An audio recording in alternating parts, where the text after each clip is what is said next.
Speaker of the House Cameron Sexton joins the drive and discusses the letters containing a white powdery substance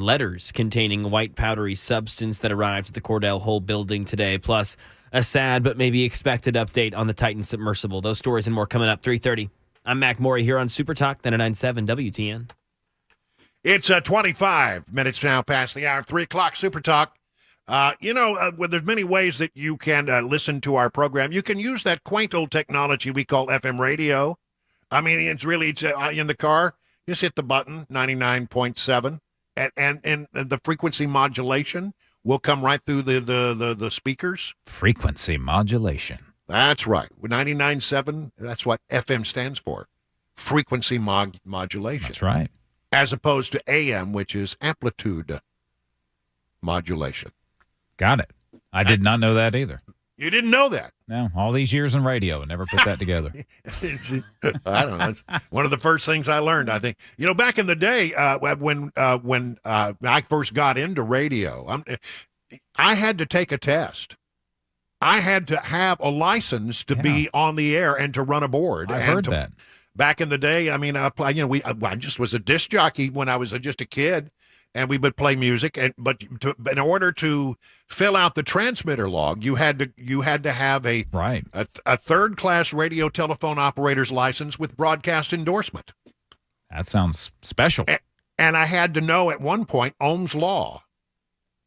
Did you really? And I had to go to Dallas and take a test. And if you didn't pass the test, you couldn't run the transmitter. And so somewhere I would love to have my old license, my old third radio phone. But if it was a thing, you had to really study for the test, and if you didn't pass the test, you couldn't do the radio thing. How times have changed, huh, Mac? Yeah. Now they just let anybody wander off. Yeah, now they let anybody walk in there and run the.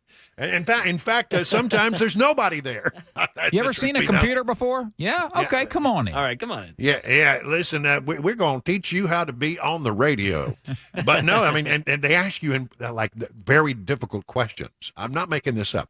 What should you do if you're broadcasting in a very loud place? Ooh.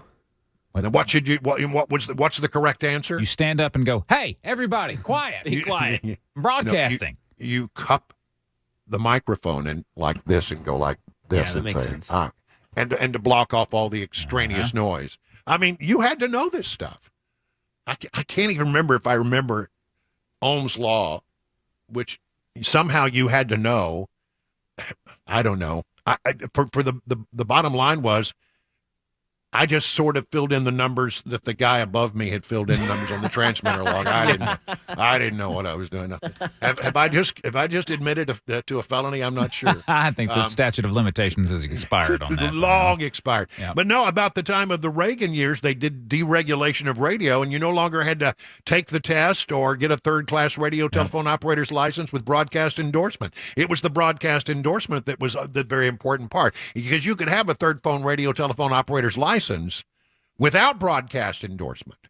Yeah, but who wanted that, right? Yeah, nobody wants that. Yeah.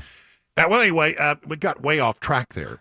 What I wanted to tell you is there are many different ways that you can listen to the show. You can listen to on the stream, and you can find out about all the things that we're doing on this program by looking at yourfarb.com. URFARB.com stands for your friend and radio buddy.com. And we show you, where we get our information, and that's helpful, especially for this story, because this is really not a radio story. It's a television story, but I still feel like I need to tell you about it. President of the United States, Joe Biden, having an official state visit. Visiting is the Prime Minister of India. His name is Narendra Modi. And so, they go through the whole 9 yards. I mean, it's a big dog deal when you have a state visit. I mean, there are bands and there are people standing at attention and music is played and there's, you got red carpets and the whole 9 yards. And it is a standard thing that you have at some point ruffles and flourishes. Now, do you know what ruffles and flourishes are? This is you have to have, there's 3 of them. And it's very formal, and your Marine band would do this.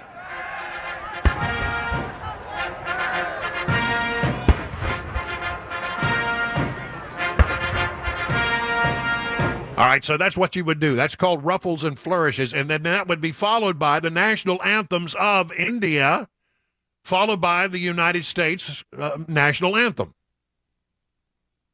So as you hear the ruffles and flourishes, you see Joe Biden on the stage putting his hand over his heart. Well, you don't do that for ruffles and flourishes. You wait until you get to the national anthem. And then, as it turns out, the first national anthem is always of the person who is visiting you. That's the honor that you bestow upon them. You play their national anthem first. And so when this started, it went something like this. I think they just pulled in a tape. I don't know why, but apparently they used a tape recording of the Indian national anthem.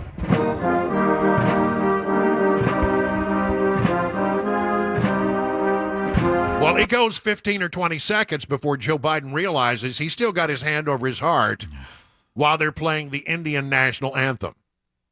And very, very slowly, he starts to pull his hand down like maybe nobody will notice this. Now, you've got to see it to get the full impact of it. And as it turns out, I put that right at the top of the page at yourfarb.com. So go to urfarb.com, and you can actually play this video clip of the President of the United States apparently not knowing the United States national anthem, the Star Spangled Banner. Yeah. Do you see it? I see it. And he's going, oh, I shouldn't be doing this, and maybe nobody will notice if my hand slowly comes down. You just had an itch. That's what it was. Yes, I guess that's what it was. 31, make it 32 minutes past the hour of 3 o'clock.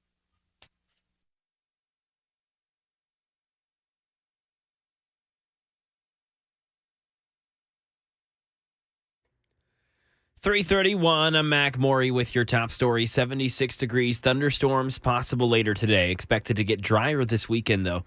Traffic, weather coming up. Tennessee GOP lawmakers received some letters at Cordell Hole today with a white powdery substance inside. It sparked the whole building to be evacuated. Speaker of the House Cameron Sexton came on the drive on WTN today and said firsthand what happened. The Nashville Fire and hazmat teams and the Highway Patrol were all contacted, and then they came in and cordoned off the whole block almost and shut down Cordell Hole and investigated and took samples of the letters, and then took all the evidence. And I think my understanding now is the FBI has now handed over the investigation to the FBI, and now they're leading the investigation over the letters that were received today. Sexton says he's not seen the letter, but reports that it's, quote, jumbled. He said it seems only a few members in Republican leadership received these letters, and the letters have been said to possibly be related to the Covenant School shooting and subsequent special session that was called by Governor Lee. Sexton said today that he expects a special session to happen still and thinks some things can be fixed and discussed during that. Channel 4 reports that the lawmaker's press secretary says that these threats and these letters come from a, quote, liberal activist. Now over to some breaking news on the Titan sub. The U.S. Coast Guard and Ocean Gate confirmed this afternoon that the pilot and 4 passengers on that vessel are believed to be dead. The Coast Guard saying remote-operated vehicles found debris near the wreckage pointed to a catastrophic loss of the pressure chamber. Luis Martinez has more from the Pentagon. With the sonic buoys that have been dropped from those surveillance aircraft, had not picked up any sound of an explosion. So that indicates that this happened very early on, potentially shortly after the loss of communications, just an hour and 45 minutes into the descent towards the Titanic. The first tweet from the U.S. Coast Guard saying that a debris field had been recovered by an ROV, I think everyone's opinion started shifting that this is probably an indication that something catastrophic had happened and that the debris had ended up on the ocean floor. And that is the latest news, weather, and traffic next. I'm Mac Maury, WTN News.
Let me tell you about the folks over at Busy Bee HVAC. Listen, if you are coming home and you find, well, the air conditioner's really not getting it done, well, yeah, that's something you got to get fixed. We're in the South, after all. It's about to get hot. It's in the summer now. So why don't you just give them a call, and they will come right over. They'll buzz over to your hive and fix whatever is ailing your air conditioning. And if you have reached the point where, okay, after 20 years, so a couple of decades, these systems need to be replaced. If that's where you are, then they will get you a good deal, and you can. They'll find some way, if you're interested in having some kind of financing. There are ways that they can go about that. No better place to turn for replacement systems of your plumbing or your HVAC systems. You get 3 thorough maintenance services if you are a member of the Beehive Club. Starts at $99. One is aimed at your heating, one aimed at cooling, one aimed at your plumbing. No overtime charges 24/7, 10% off all repairs. Busy Bee Plumbing, Heating, and Cooling, your official Rude Pro partner. For satisfaction guaranteed, call Busy Bee Plumbing, Heating, and Cooling, 775-7833, online at busybeehvac.com.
"39 minutes now past the hour. In case anybody was wondering, because we want everybody to learn something each and every day, Ohm's law is V equals I times R. Yeah. Voltage is V, Yeah. I is current, Yeah. and R is resistance. That's correct. V equals I times R. You had to look it up, though, didn't you? I had to memorize this. And by the way, my limitations with math. I had to be able to figure out an equation with Ohm's law. It's probably my singular most successful mathematic adventure in my whole life was passing the test and getting Ohm's law right. Yeah, that's right. Quite an achievement for you. Yeah, yeah, that's it. It really was. And they didn't think I had it in me. But they had their doubts about me. No, it was a different, weird time. I had to go to Dallas. I lived in Odessa, and I wanted to be on the radio in Odessa, my hometown, Odessa, Texas. And so in order to take the test, I had to go to the FCC office on a Saturday. Oh, wow. In Dallas. A bunch of guys who ne'er-do-wells who wanted to go into radio got into a van and drove to Dallas to take the stupid test. Now, I don't even know where that it was so important to my life at the time. Yeah. I don't even know where it is now. I lost track of it somewhere. It's probably still hanging on a radio station in Odessa, Texas, on the wall. It's on the back wall, and they're digging through it. I mean, we got a whole wall full of papers here. That's, I don't know what they are. What are they? Yeah. Anyway. We, as you know, had a very sad outcome with regard to the submersible, the Titan. They had 96 hours of oxygen at some point, and that had just run down. The hopes were not great. They brought in a bunch of other vehicles, underwater vehicles, to go down and start looking in the area, and then this morning came word that one of the I guess you call these ROVs, rovers that went down, had found a field of debris. And then it wasn't very long before we found out that they believed that there was a catastrophic failure of the Titan submersible vehicle, which means that there was a very violent implosion. And that seemed to have happened about an hour and a half into the mission. So the sad news is all 5 souls were lost. If there's anything that's good about that, it's that if they were lost in a way in which they did not suffer, the excruciating death of basically running out of oxygen, which would be a horrible way to go. There was a big presser, and because I know many people get into the car and they want to know the very latest, here's about 3 minutes of the press conference where we learned a few details about what investigators have discovered thus far. Essentially, we found 5 different major pieces of debris that told us that it was the remains of the Titan. The initial thing we found was the nose cone, which was outside of the pressure hull. We then found a large debris field. Within that large debris field, we found the front end bell of the pressure hull. That was the first indication that there was a catastrophic event. Shortly thereafter, we found a second smaller debris field. Within that debris field, we found the other end of the pressure hull, the aft end bell, which was basically comprised of the totality of that pressure vessel. We continue to map the debris field, and as the Admiral said, we will do the best we can to fully map out what's down there. It's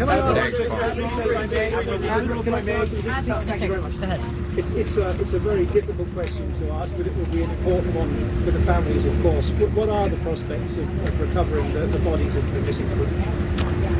So the question was related. I'm restating the question from the standpoint of sometimes it's hard to hear the question here. What are the prospects for recovering crew members? And so this is a incredibly unforgiving environment down there on the seafloor, and the debris is consistent with a catastrophic implosion of the vessel. And so we'll continue to work and continue to search the area down there, but I don't have an answer for prospects at this time. Admiral, it's Tom Costello at NBC News. Is there any suggestion? Sorry, any suggestion at all that the sub itself collided with the wreckage of Titanic, or that instead it might have imploded above the wreckage and then rained down nearby?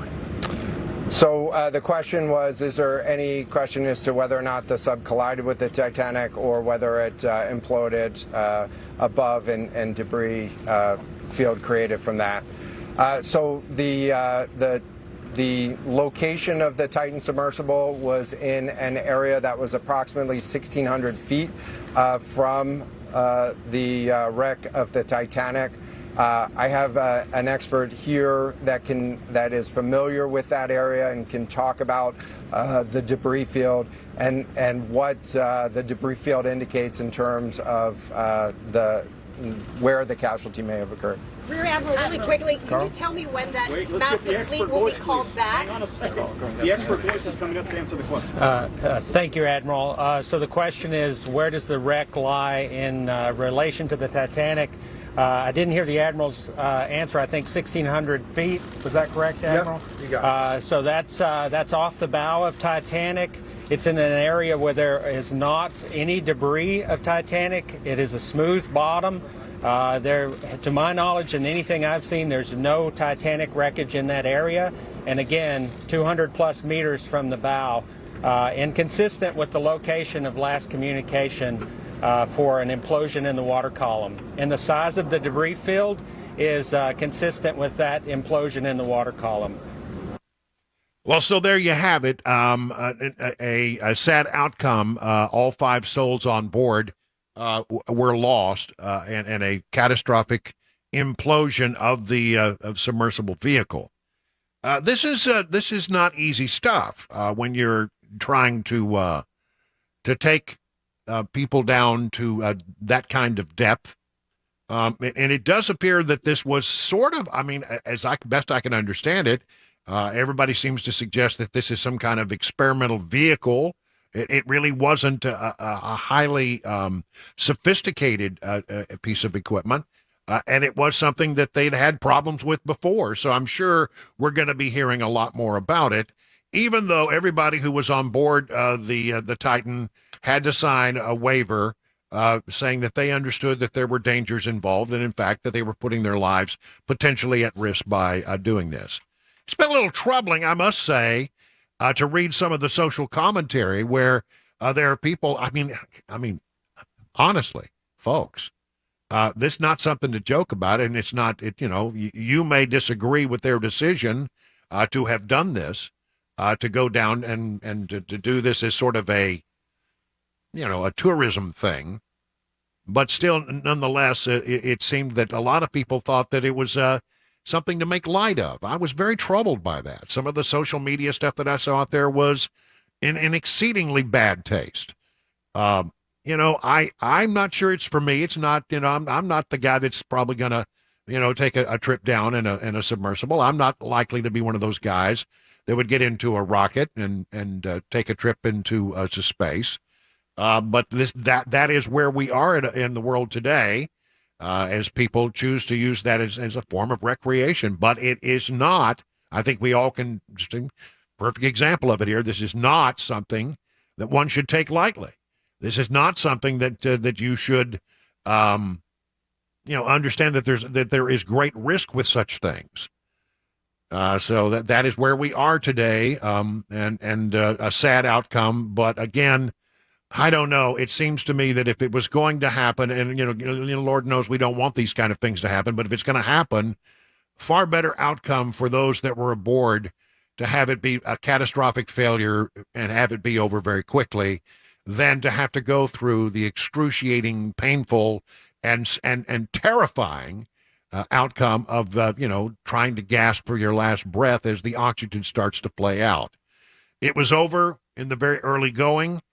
And now we have 5 people dead. Apparently the ROVs, the research vehicles, are going to stay in the area for a little while and continue to gather information and do what they can to retrieve parts of this submersible as we go forward. 50 minutes now past the hour, 3 o'clock on Super Talk 99.7.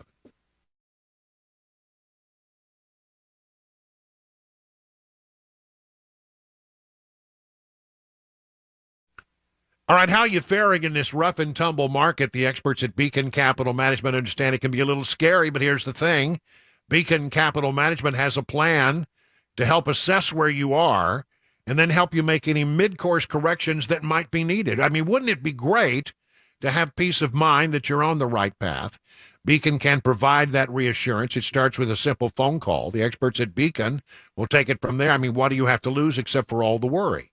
Get started today by calling 615-488-9303.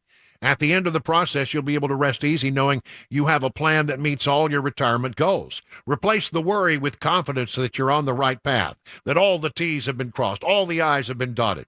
Again, that number, write it down, 615-488-9303. The experts at Beacon stand ready to take your stress away. Learn more at askbeaconnow.com.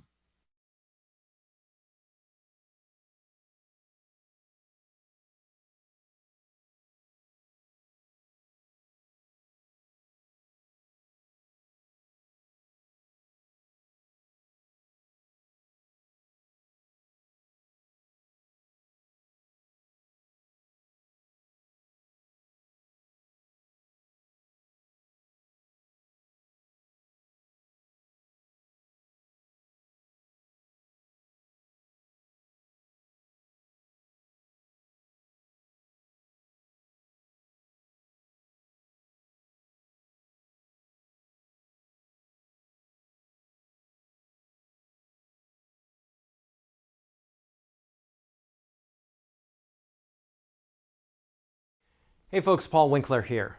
When we get to retirement, what do we want to do? We want to go and kick back, right? But we also want to take an income from our investment portfolios. And there are a lot of common myths that I hear about how do you take an income from an investment portfolio. One is that people will get into, this was really big a few years ago, really big, real estate investment trust. Now, real estate gets rented and it kicks off an income, and then you have some kind of dividend that's paid, and because the REIT has to pay out most of the dividend, it's a great way to take income in retirement. But what happens, like what happened recently, when all of a sudden the properties go unrented? What happens to your income? Bye-bye, it's gone. Another thing that I see is this: people buy stocks or stock mutual funds that are dividend paying, and what we'll do is we'll live off the dividends. Well, what is the dividend? It's part of the earnings of the company. So you got the earnings of the company, right? And then what happens is the company may pay out some of the dividend, and they call that a dividend when they pay it out, or they may retain some of it, and it's called retained earnings. Well, the problem is this: what if the company's earnings go down? Just like the real estate investment trust up here, what if the earnings go down? What happens to your dividend? It goes away. All of a sudden, it's bye-bye to your retirement income. So what do we want to do? We want to diversify way better. If you look at the academic research on investing and how to take income from a portfolio, quite often what it is saying, okay, I'm going to have some money in various asset classes. Large companies, small companies, value companies, growth companies, international companies, short-term bonds and intermediate bonds, and so on and so forth. And what I do is I look at these different areas of the market. They have a historic return. And what happens if the portfolio does, this area of the market does better than this one? Well, in that particular year, I'm going to take income from this part of the portfolio. Then the next year, maybe this area does better than everything else. I'll take income from there.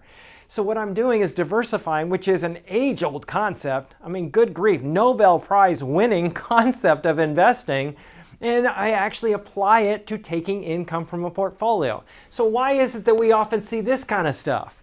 It's because of the fees and the commissions and all of the incentives to sell you things that maybe aren't in your best interest. And a lot of advisors, you look at it, they aren't held to a fiduciary standard. In other words, they don't have to keep your best interest first. Paul Winkler, Inc., we hold ourselves voluntarily to that standard, and we actually disclose it in our disclosure brochures. So if you want to know more about what we do and learn more and educate along the way, go to paulwinkler.com. Set up a free 15-minute phone call so that you can learn more, become an educated investor. First step is easy. paulwinkler.com, free 15-minute phone call, and get started ASAP, because you can't afford to wait. You've got to make sure you get this right. You don't get a second shot.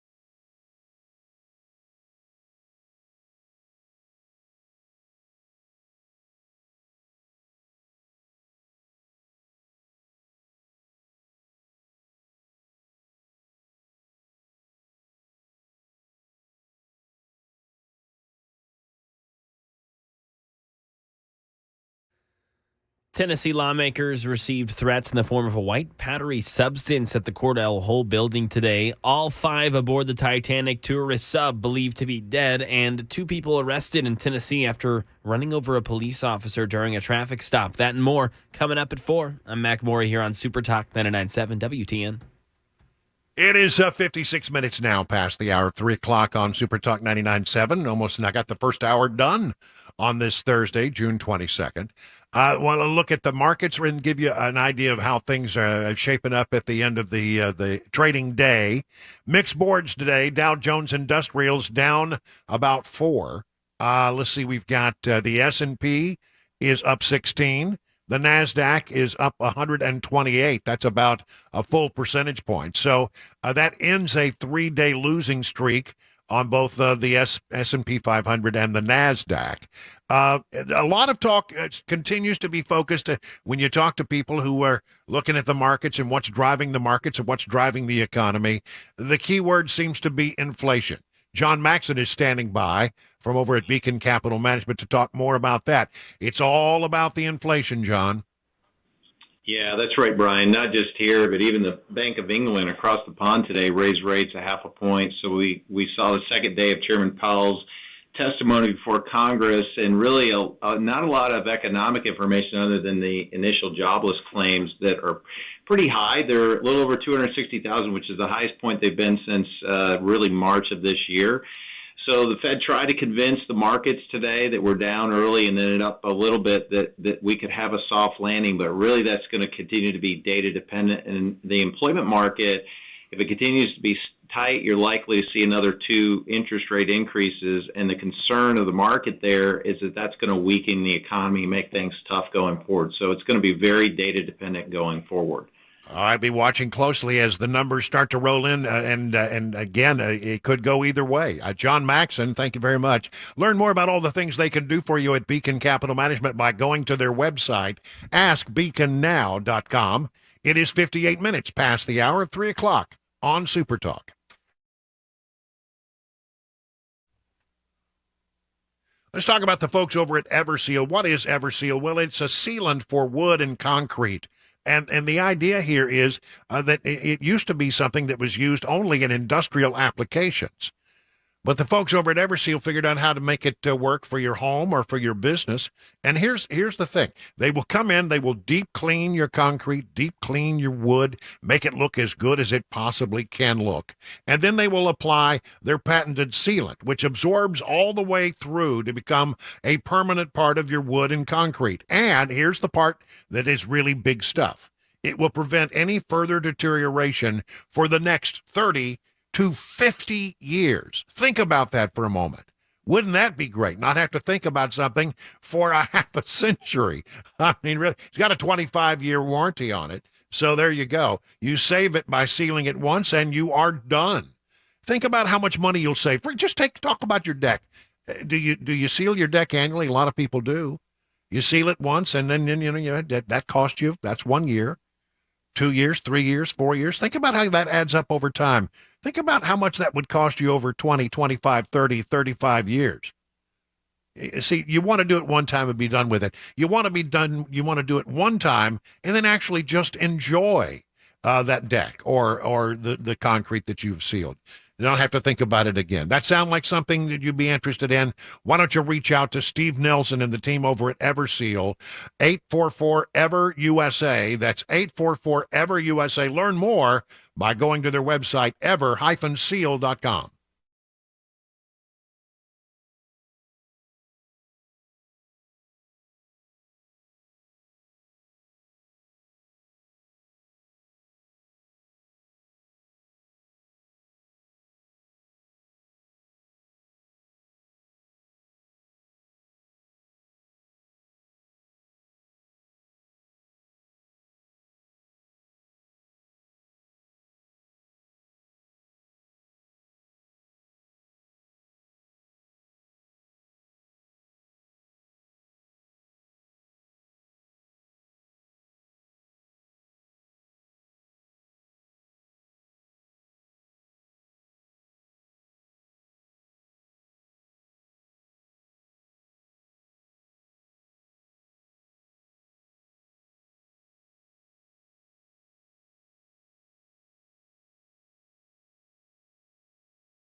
4:01, I'm Mac Maury with your top story. 78 degrees, some thunderstorms possible later, but nothing severe is likely expected. Got a complete weather and traffic report coming up in just a few minutes. Speaker of the House Cameron Sexton came on WTN's The Drive and said he has not read the letters that the whole building received with the white powdery substance inside, but calls them, quote, jumbled, and tells us that the threats have been common, but that this is a first. It's a general thing. We've been receiving threats, especially some of us in leadership, ever since we got out of session. And almost every threat we get, it's all about different things that Tennessee has done, and or pieces of legislation, or they just don't like us. So it's all within the same realm of every other threat that we've gotten at this point. This one was just, instead of being a phone call or a voice message, this was an actual letter that had a white substance in it. And Sexton says the FBI is now leading the investigation into the Cordell Hull building having to be evacuated after receiving these letters with the white powdery substance. Over to a Titan update. All 5 people on board the Titan submersible are now believed to be dead after pieces of the craft were found on the sea floor today. Alex Stone. Paul Henkin is an underwater salvage expert helping the Coast Guard in the effort. He says the debris on the ocean floor is clearly from Titan. The initial thing we found was the nose cone, which was outside of the pressure hull. We then found a large debris field. The debris about 1,600 feet off the bow of Titanic. The Coast Guard believes Titan suffered an implosion, likely on Sunday. There was no chance of survival. Some crime here in Tennessee. Channel 4 says that Metro Police arrested a man after reportedly raping a 72-year-old woman. 61-year-old Jimmy Avery allegedly broke into a woman's home and was standing in a room when she noticed him. He returned again shortly after, and she tried to stab him in defense. Avery's now in custody on a $300,000 bond. And now over to Murfreesboro, where police say they've arrested 2 people for running over a police officer during a traffic stop Tuesday night. 22-year-old William Kress was arrested yesterday by Shelbyville police. Police say he was actually the person driving the car when it ran over the Murfreesboro officer's foot and knocked the officer to the ground. But Kress and 2 other passengers later got out of that car. Officers pulled it over to find 22-year-old Carrie Champion driving it, and police are charging her with filing a false report. Kress, the alleged actual driver, facing many more charges, including aggravated assault on a first responder, felony evading with substantial risk of injury or death, and driving on a suspended license. Both will be in court August 21st. Meanwhile, the officer who was injured was released from the hospital and is recovering at home. Ken Weaver, WTN News. And that is the latest news. Traffic and weather next. I'm Mac Maury, WTN News.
It is 8 minutes now past the hour of 4 o'clock on Super Talk. Brian Wilson in the chair and on the air.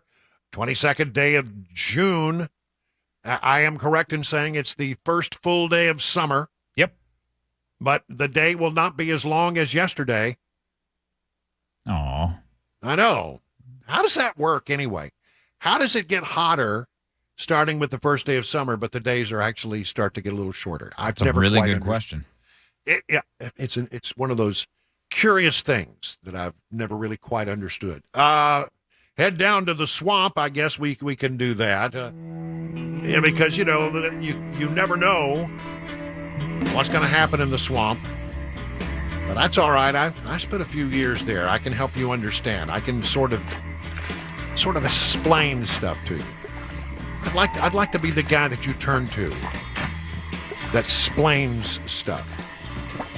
Just call me Splainer Man. You okay? All right, here we go. Adam Schiff was censured by the House. And boy, I'm telling you, if ever there was a guy that deserves to be censured, it would be Adam Schiff. Here's the thing. Adam Schiff was a committee chairman, and he kept coming in front of the cameras, and he kept going on TV, and he kept saying, you know what, the whole Russian collusion thing is real, and I've seen the evidence, and you're going to see the evidence, and just stick with me. He was lying the whole time because there is no evidence that the Russian collusion matter was real. As we learned in the Mueller report, as we learned in the Durham report, we learned that there was no there. But Schiff kept going out there and saying there was, and there was, and there was. And so I think Republicans decided, you know what? You really can't have access to information and then go to the American people and just lie about it for political purposes, for political gain. There ought to be a standard. And so they took a vote. And Kevin McCarthy then read the articles of censure against Adam Schiff. By its adoption of House Resolution 521, the House has resolved that the House of Representatives censures Adam Schiff, representative of the 30th Congressional District of California, for misleading the American public,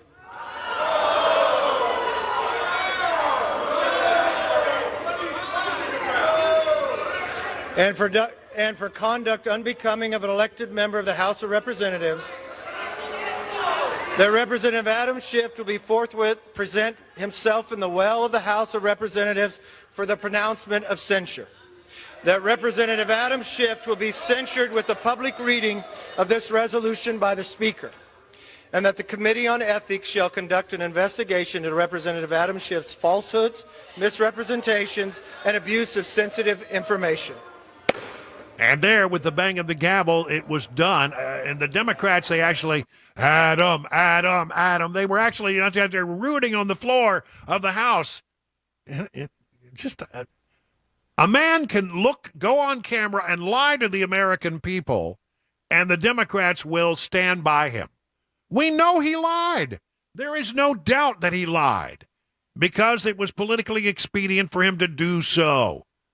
And he kept saying things that we now know absolutely 1,000%. And he knew at the time simply were not true. Simply were not true. Where is the evidence? He said he had evidence, said he'd seen it. Said and you're going to see it. And when it comes out, you're going to say, yeah, look, there's the evidence that indeed there was Russian collusion. There was never any Russian collusion. That's pretty ugly stuff. So, but he says, I will take censure as a badge of honor. What's wrong with America today where someone who engages in lying to the American people for political gain says that he will take censure as a badge of honor? And what's wrong with a party that will stand behind somebody who would do such a reprehensible thing? Pretty amazing. Now, this is a little fight. I have to be careful in how I report this. Let's see if I can do this correctly. We have a fight that has to develop between Marjorie Taylor Greene and Representative Lauren Boebert of Colorado. Tensions, according to thehill.com, between Representative Lauren Boebert, Republican of Colorado, and Representative Marjorie Taylor Greene, R of Georgia, boiled over on the House floor as Greene called Boebert a little bee. I don't mean like the insect. She used the word. Amid GOP frustration at the Colorado Republicans' move to try to force a vote on impeaching President Biden. During votes Wednesday afternoon, Boebert approached Greene, get ready for this, folks, over statements she made earlier in the day for critiquing her move to force an impeachment vote, according to the Daily Beast. Greene accused Boebert of copying her own articles of impeachment against Biden, which Greene had previously asked her to co-sponsor, the report said. And Greene also noted that she donated to Boebert and defended her. At one point, Greene called Boebert a little bee. Greene confirmed the exchange, later telling reporters that the Daily Beast, the story, which included the details of the name-calling, was, quote-unquote, impressively correct. Boebert's office did not respond to a request for a comment on the exchange, but she told CNN of the reported exchange, like I said, I'm not in middle school. Greene expanded on her frustration with Boebert while speaking to reporters at the Capitol. I have defended her when she's been attacked. She and I have virtually the same voting record. We're both members of the House Freedom Caucus. We should be natural allies. But for some reason, she has a great skill and talent for making most people here not like her. And so it's her issue. Greene said that she supported Boebert's impeachment articles because she also wants to impeach Biden, but she critiqued her approach. Boebert's move to force a vote surprised and angered many of her colleagues. See, the sense of it is, I don't think anybody, I mean, would we all love to have an impeachment vote against Joe Biden? Yeah. But let's make sure we have all of our T's crossed and all of our I's dotted before we go down that road. And we are not yet there. I think if you have the evidence, if you have the information, yes, the impeachment thing will follow, but it seems premature to me at this time. And that was certainly expressed that you're not going to have the votes to get an impeachment.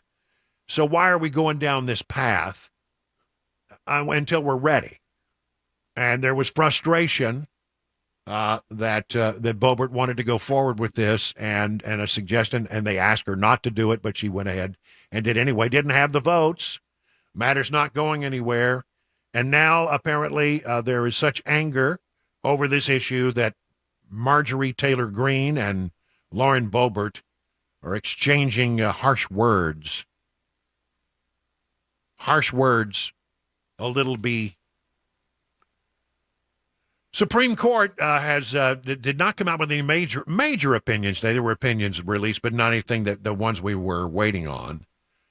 There were 18 cases heard this term, and less than 2 weeks left of the High Court's summer recess before they start the summer recess. So we should be getting, probably starting tomorrow, some of the bigger cases that need to be released by the High Court. 6 Republican-led states, Missouri, Nebraska, Iowa, Arkansas, Kansas, and South Carolina, have asked the justices to block the Biden administration's student loan forgiveness program. I think this will be the one that I'm pretty sure I know how this one's going to come down. I think that the 6-3 conservative court will tell the president he didn't have the authority to ever suggest such a thing. And you know what's really egregious about this? I think Biden knew that. I mean, even Nancy Pelosi was on record as saying, you don't have the authority to do that without going back to Congress and getting Congress to pass a bill. She knew it. She expressed that opinion a long time ago. And yet, Biden kept saying, no, we're going to give you student loan forgiveness. What's really just sort of chaps me about this whole thing is that Biden knew it wasn't right. Biden knew that he didn't have the authority to do that. But he went ahead and told everybody and convinced a lot of young people that indeed he was. Why? Because heading into the midterm elections, there were a lot of people, young people, who were very frustrated with Democrats in general, and they thought it was going to hurt them in the midterm elections. So what they did was they made them a promise that they knew they could not keep. Now, apparently, the high court, we will wait and see. It could come tomorrow. It could come next week. We'll come forward and say just that. We'll watch it. I mean, you never know what a ruling is going to be until it comes out. There's an affirmative action case, Students for Fair Admissions versus Harvard, and Students for Fair Admission versus University of North Carolina. It's the question of affirmative action, which describes the practice of colleges using race and admission policies to increase diversity on their campuses. However, that practice has been brought under scrutiny by conservatives who argue such policies violate the Constitution. October, they had their oral arguments way back into last October. This is considered to be one of the major cases to be coming from the high court, and that will hopefully, I think we could be seeing that tomorrow. We could be seeing it early next week. There is a lawsuit between a former U.S. Postal Service mail carrier and his former employers to test how far a business must go to accommodate the religious views of employees. That'll be an interesting one to watch. And then there is an LGBTQ religious rights case brought against Colorado's anti-discrimination law. It stems from a religious business owner who sees herself as an artist who does not want to use her creative talents to express a message she doesn't believe in. Plaintiff Lori Smith argues the state's public accommodation law bars her from doing what she wants to do more than anything else, which is create customized websites for heterosexual customers. The arguments were heard last December, and this is expected to be a pretty big case again tomorrow, maybe early next week. Big cases coming down from the highest court in the land. 20 minutes now past the hour of 4 o'clock on Super Talk.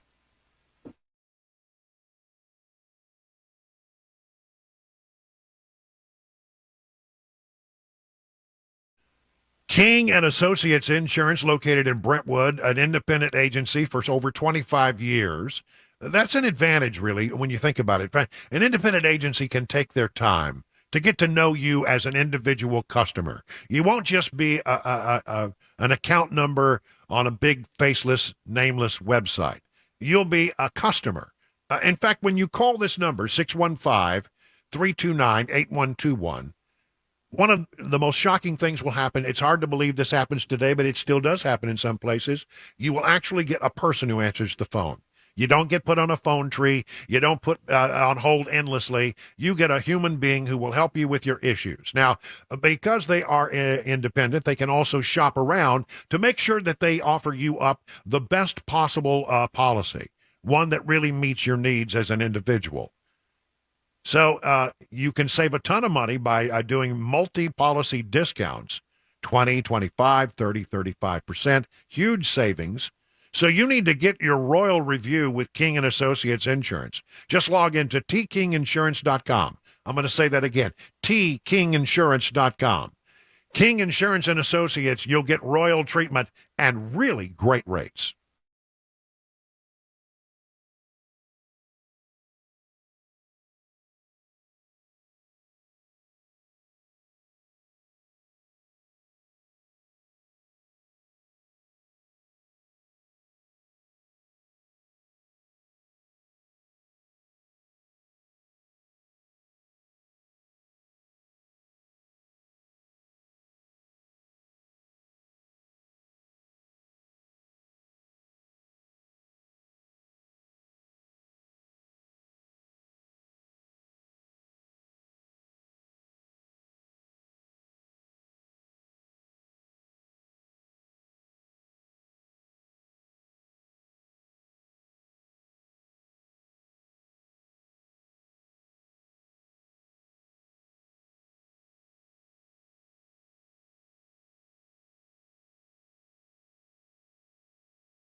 The Cordell Hull building and Tennessee lawmakers get a white powdery scare through the mail today. The 5 on the Titan submersible believed to be dead, and we'll also have today's money news. Those stories and more coming up at 4:30. I'm Mac Morey here on Super Talk 99.7 WTN.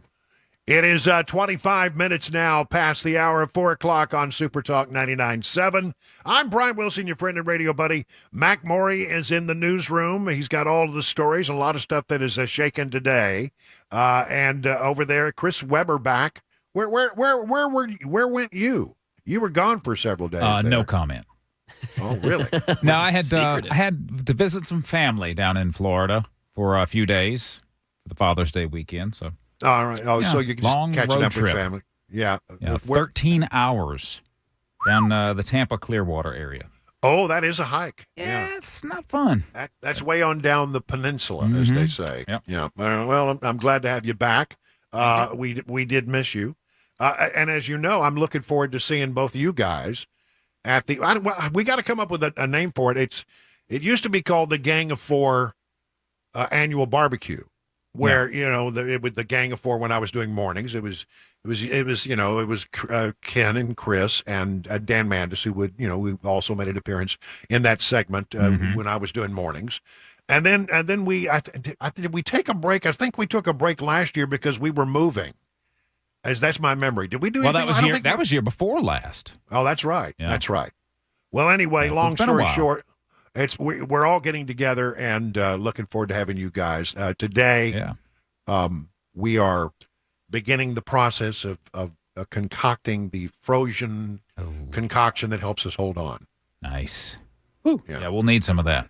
We'll need some of that. And I looked this morning. The weather is supposed to be gorgeous. Perfect. And I'm gonna turn up the heater a little bit so that the water will be just a little warmer. That very balmy 85 degrees. It's gonna be a good time. Looking forward to all that. All right.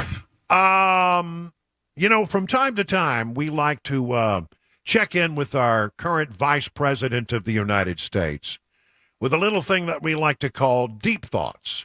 So now here. Deep Thoughts with Vice President of the United States, Kamala Harris. Our topic today, frogs. Ready? Here we go. So there are 2 pots of water and 2 frogs. And in one pot, you put the frog in the water and you slowly turn up the heat. And that frog's just hanging out as the heat just slowly gets hotter to the point that water starts to boil and that frog perishes. In the other pot of water, you first turn up the heat real high.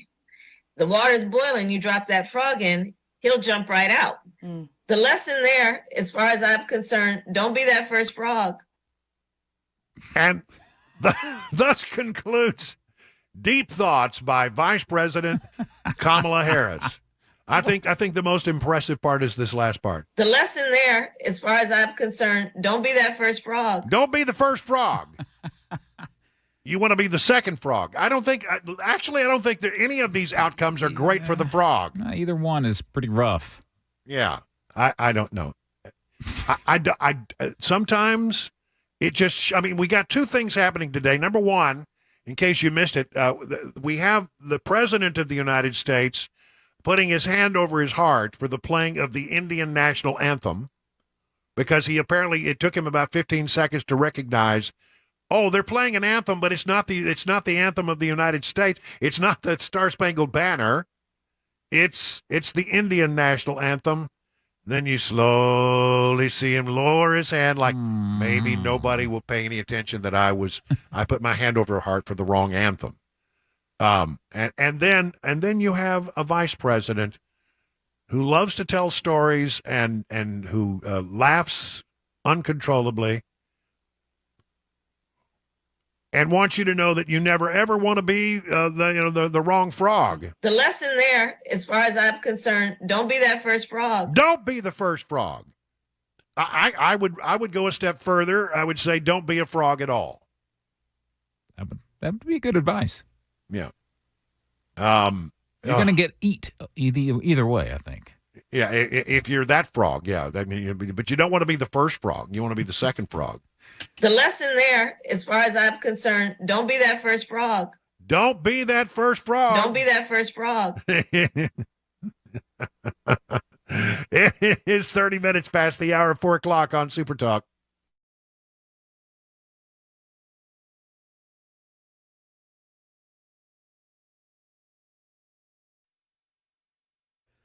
.30, I'm Mac Morey with your top stories. Got thunderstorms expected tonight, but Friday and into the weekend, it should dry out a little bit more. 78 degrees right now. Got a full weather forecast and the latest traffic report coming up.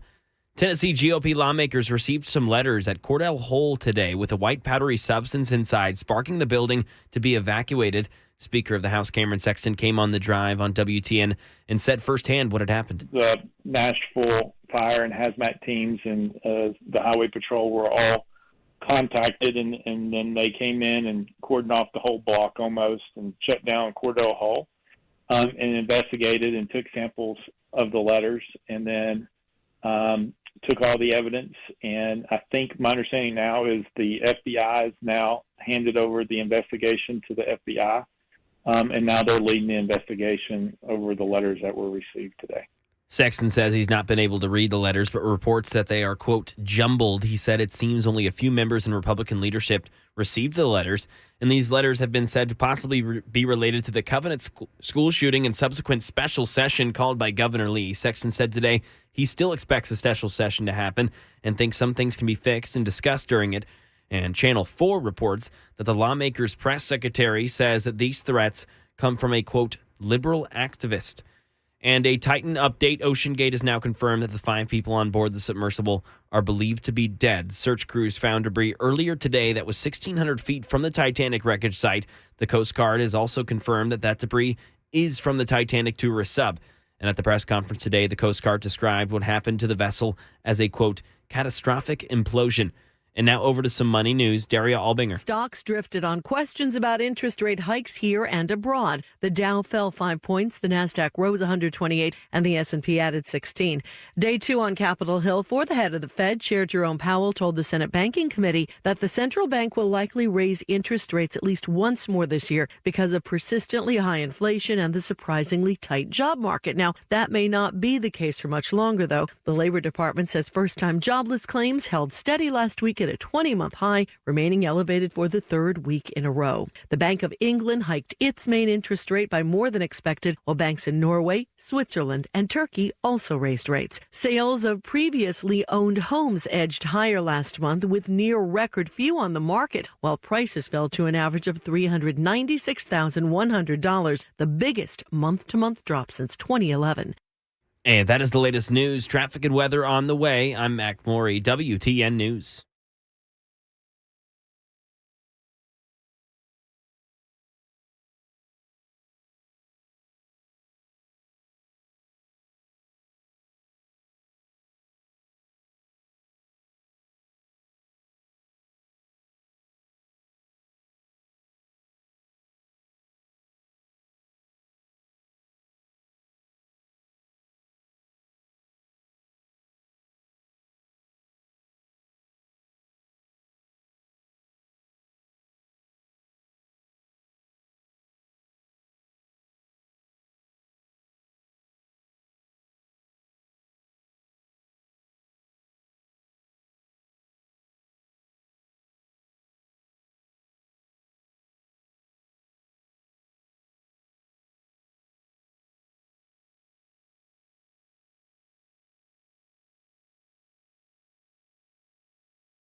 Let me tell you about the folks over at Genesis. They've got a special going on. Upgrade her diamond ring this summer with no money down and 0 interest for 5 years. Don't miss this killer offer from Genesis Diamonds. 5-year, 0 interest financing.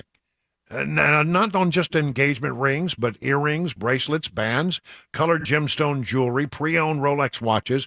Buy now, pay nothing down, and spread your payments over 5 years with 0 interest. That's right, $5,000 gift comes out to about $85 a month. That standard pre-owned Rolex Submariner, Datejust, or Explorer starts at only about $150 a month. This is an insane offer from the jeweler that's always finding ways to bring you more value. All GIA certified diamonds are included in this offer. Rounds, princess cuts, ovals, pear shapes, cushion cuts, emerald cuts, and whether you get a $5,000 diamond or a $50,000 diamond, you spread your payments over 5 whole years, no interest whatsoever. Lab-grown diamonds also included, so you get the Genesis value price on anything. Spread your payments over 5 years. It's a deal, man. You got to take action. Limited time offer. It ends on July 1st and will not be extended. Genesis Diamonds, 2 locations, Cool Springs, Green Hills.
"38 minutes now past the hour of 4 o'clock on Super Talk 99.7 WTN. Still a lot of fallout from the decision to give Hunter Biden a very light rap on the knuckles. I mean, you know, it's pretty astonishing when you think about it. Here's a guy who lied on a form about when he purchased a gun. And there's a lot of evidence to suggest that other people who did the same thing, you know, they got hit hard square between the eyes, did times in the gray bar hotels, but, you know, Hunter Biden does it and nothing whatsoever.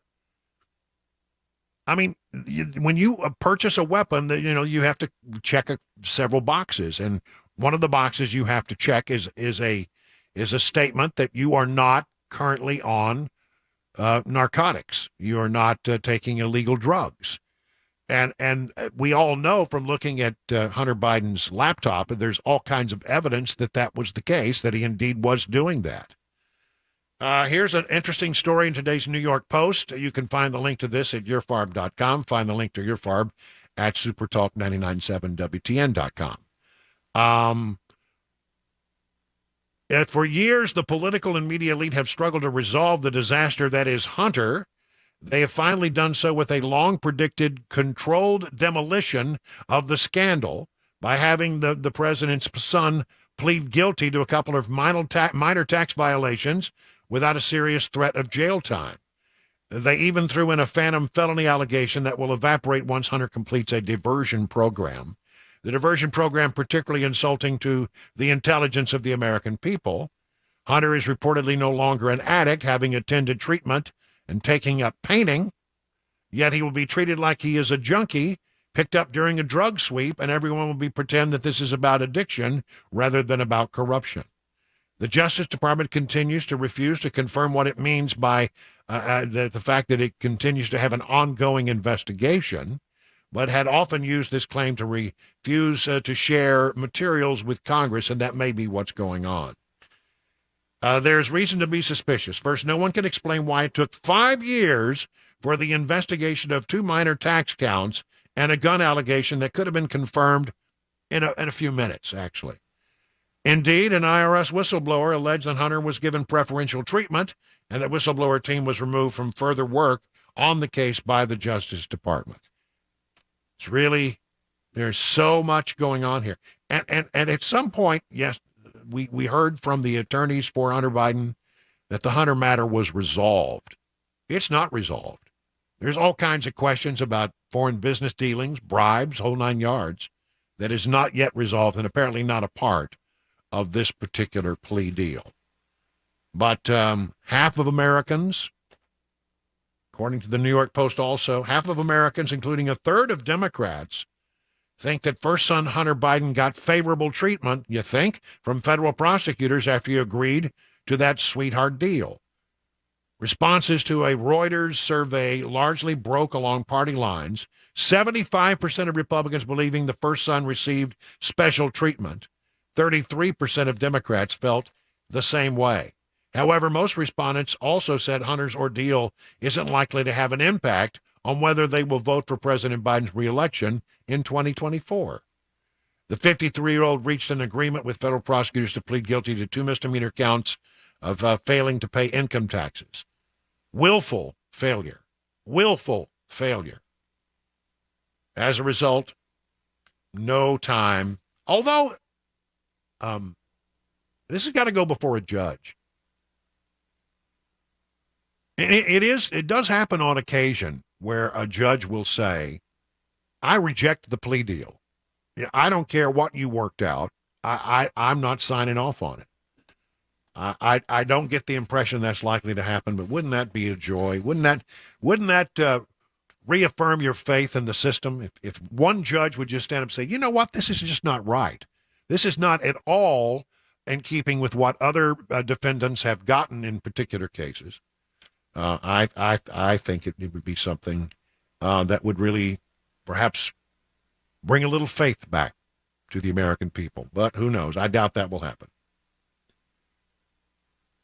Also on the Hill, there was a testimony by Riley Gaines. Boy, do I have such respect for this young woman. She has been through it all. Riley Gaines is, of course, the swimmer who has had to go against a transgendered male who believes he is now a woman, wants to compete with women, has been beaten out by this transgendered male. And she really went at it with Democrat Senator Dick Durbin. You know of my love and affection for Dick Durbin, right? Apparently at some point, Dick Durbin, got on his high horse and said, how do you imagine it feels to these transgendered athletes? Well, Riley Gaines was ready for that one, knocked it out of the park. You had mentioned that what message does it send to trans individuals? And my combat to that is what message does this send to women, to young girls who are denied of these opportunities? So easily their rights to privacy and safety thrown out of the window to protect a small population, protect one group as long as they're happy. What about us? That is the overall general consensus of how we all felt in that locker room. And that's the traumatizing part. Of course. I mean, it is a traumatizing thing. Can you imagine? They simply said to Riley Gaines and to the other women swimmers, you know what? It's going to be like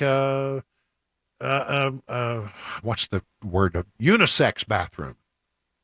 We're looking at and so that meant, literally what that meant was that these young athletes, these young female athletes, if those locker rooms were to be treated as a unisex bathroom, that meant that any male individual could have gone into those, to use those locker rooms at the time that they're being used by these female swimmers.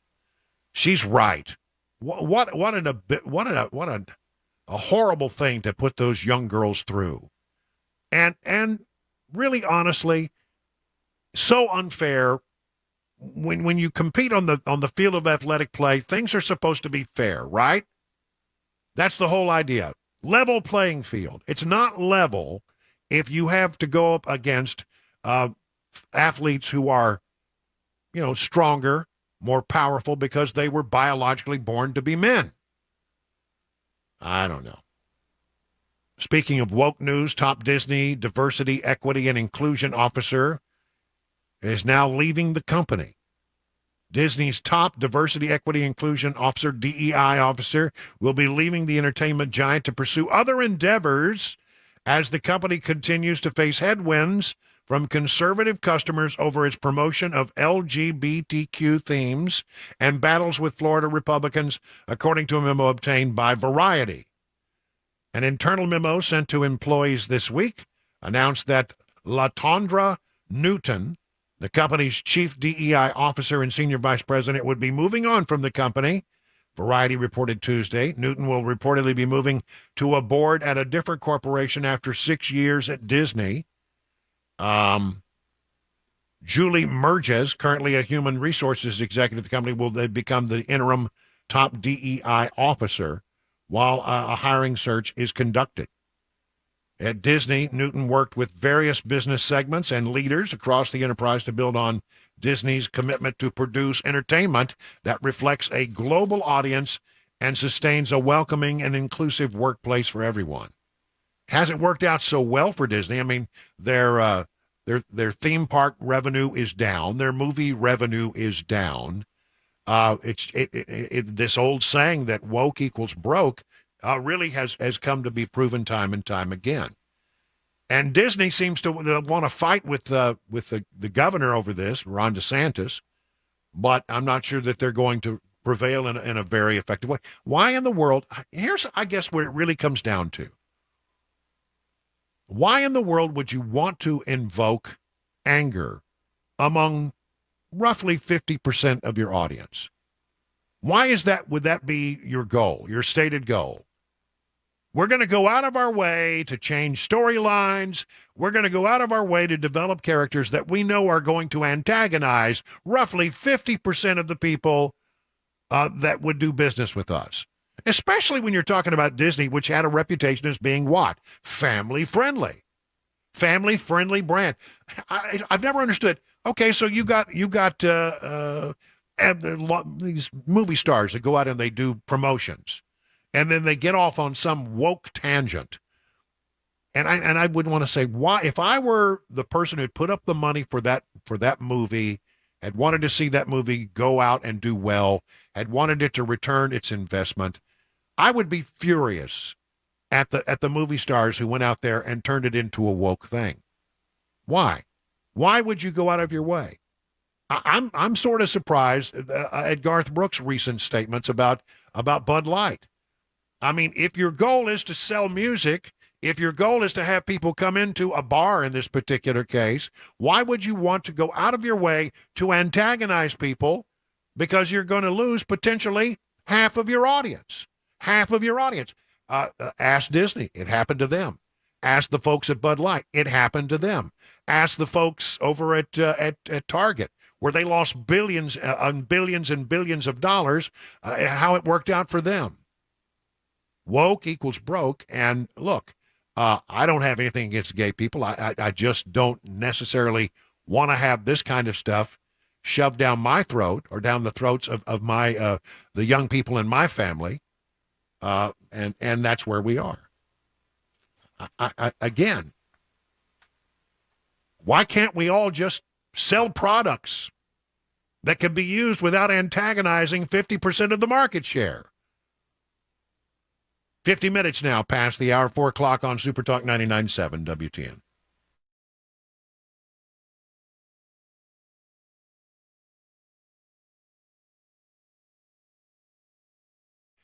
Let me tell you about the folks over at D.T. McCall's and Sons. They've been around for more than 100 years, this company has, and that means they have a reputation for doing something right. That's right. You don't last more than 100 years unless you have a reputation for treating people with respect, with dignity.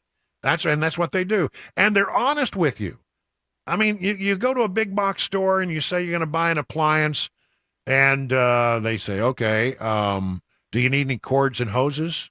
Well, yeah, I need the appliance to work when you set it up. So, yeah, I need cords. And what about delivery? Is that you want it delivered, right? Yeah. Do you want the old thing hauled away? You bet I do. Don't need the old thing anymore. Need it gone. Okay. Well, and when you start adding up all these different things that they do, and they start adding charges, you'll find out that the big box store price that they quoted you at the beginning, not such a great price after all. At D.T. McCall & Sons, free delivery, free setup, free haul away. They're just going to be honest with you from the very beginning, and it'll be a good price, but they're going to be an honest price. And whenever possible, D.T. McCall's uses locally manufactured products made right here in Middle Tennessee. So if you're looking for appliances, furniture, just about anything that you might need for your house, 5 convenient locations. Learn more by going to their website, dtmccalls.com. Hey folks, Paul Winkler here. When we get to retirement, what do we want to do? We want to go and kick back, right? But we also want to take an income from our investment portfolios. And there are a lot of common myths that I hear about how do you take an income from an investment portfolio. One is that people will get into, this was really big a few years ago, really big, real estate investment trust. Now, real estate gets rented and it kicks off an income, and then you have some kind of dividend that's paid, and because the REIT has to pay out most of the dividend, it's a great way to take income in retirement. But what happens, like what happened recently, when all of a sudden the properties go unrented? What happens to your income? Bye-bye, it's gone. Another thing that I see is this: people buy stocks or stock mutual funds that are dividend paying, and what we'll do is we'll live off the dividends. Well, what is the dividend? It's part of the earnings of the company. So you got the earnings of the company, right? And then what happens is the company may pay out some of the dividend, and they call that a dividend when they pay it out, or they may retain some of it, and it's called retained earnings. Well, the problem is this: what if the company's earnings go down, just like the real estate investment trust up here? What if the earnings go down? What happens to your dividend? It goes away. All of a sudden, it's bye-bye to your retirement income. So what do we want to do? We want to diversify way better. If you look at the academic research on investing and how to take income from a portfolio, quite often what it is saying, okay, I'm going to have some money in various asset classes. Large companies, small companies, value companies, growth companies, international companies, short-term bonds and intermediate bonds, and so on and so forth. And what I do is I look at these different areas of the market. They have a historic return. And what happens if the portfolio does, this area of the market does better than this one? Well, in that particular year, I'm going to take income from this part of the portfolio. Then the next year, maybe this area does better than everything else. I'll take income from there. So what I'm doing is diversifying, which is an age-old concept. I mean, good grief, Nobel Prize winning concept of investing, and I actually apply it to taking income from a portfolio. So why is it that we often see this kind of stuff? It's because of the fees and the commissions and all of the incentives to sell you things that maybe aren't in your best interest. And a lot of advisors, you look at it, they aren't held to a fiduciary standard. In other words, they don't have to keep your best interest first. Paul Winkler, Inc., we hold ourselves voluntarily to that standard, and we actually disclose it in our disclosure brochures. So if you want to know more about what we do and learn more and educate along the way, go to paulwinkler.com. Set up a free 15-minute phone call so that you can learn more, become an educated investor. First step is easy. paulwinkler.com, free 15-minute phone call, and get started ASAP, because you can't afford to wait. You've got to make sure you get this right. You don't get a second shot.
Cordell Hull building in Nashville closes after Tennessee lawmakers received letters containing white powdery substances. A submersible update, and a man in Tennessee allegedly kills his ex-girlfriend. Those stories and more coming up at 5 o'clock. I'm Mac Morey here on Super Talk 99.7 WTN. It is 56 minutes now past the hour of 4 o'clock on Super Talk 99.7, where the phrase of the day, the phrase that pays is... Don't be that first frog. Don't be that first frog. Just saying. CNN could be put up for sale. CNN has just been driven into the dirt. And they ran Jeff Zucker, out of the building, and then this guy Licht took over, and he continued to drive it into the dirt. And now comes word that things are so dire. I think Discovery now owns CNN. I think that's correct. And they may sell it. And guess who wants to buy it? Zucker. Okay. And that's a good business. So you take a job and you help drive the thing into the dirt, and then you can come back later and buy it at bargain prices because you helped run it into the dirt. He's not as dumb as you thought he was. Yeah, no, he's pretty dumb. So anyway, there's that. CNN could be on the auction block, and ex-CEO Jeff Zucker wants it the most overrated man in all of broadcasting, in my estimation, Jeff Zucker. It is now 58 minutes past the hour of 4 o'clock on Super Talk 99.7. Let me tell you about the Nashville Armory Ranges, 2 locations for your convenience. The Nashville Armory, 4290 Killawood Drive in Nashville, 15,000 square feet, which combines retail, classrooms, and, of course, pistol and rifle-rated ranges so you can learn to become proficient and then stay that way. The second location, the Franklin Range at 390 South Winds Drive. There, you'll find 10 state-of-the-art shooting ranges equipped with automated target controls and custom shooting stalls that provide a virtually private shooting experience. And the folks who work there, well, they pride themselves on hiring folks with the expertise to advise the most experienced shooters, but they also have the patience to guide those who are new to the 2A world. No attitude and no pressure. Gunsmithing back at the Nashville Range. If you're buying your first gun or adding to the collection, you'll find a wide selection of new and pre-owned firearms, suppressors, optics, apparel, shooting accessories. It's a place to buy, it's a place to train, and you'll learn to be a very good shot. So learn more. Go to armoryranges.com. That's armoryranges.com. And please let them know that your friend and radio buddy Brian Wilson sent you.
Five o'clock, I'm Mac Morey with your top stories. 77 degrees, a cloudy day, some storms possible later, but we've got a drier weekend and Friday ahead. Complete weather forecast and the latest traffic upcoming 5 minutes.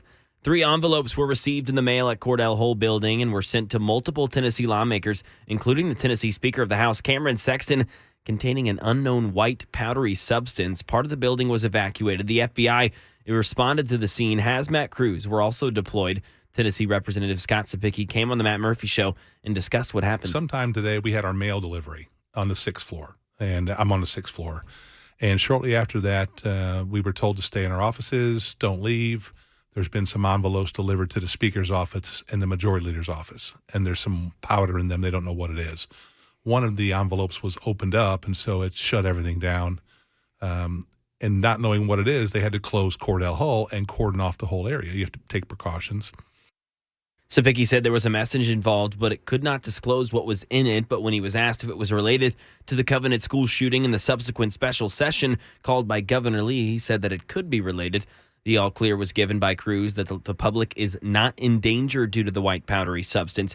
Channel 4 is reporting that the lawmaker's press secretary says that these threats come from a, quote, liberal activist.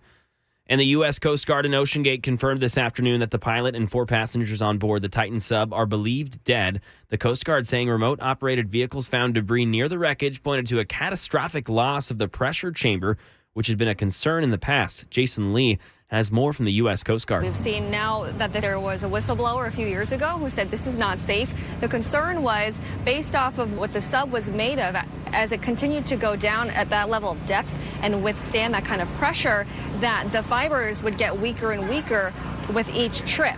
So now that we have more information from the Coast Guard that this was an implosion, it seems to kind of confirm what these concerns were. Some crime in Tennessee. Fox 17 says that a man has been arrested for allegedly murdering his ex-girlfriend. 38-year-old Selvin Giovanni Pacheco Loza is accused of shooting the woman once in each leg before killing her. He was taken into custody after trying to run away from officials. He's now facing charges and is being held on a $400,000 bond.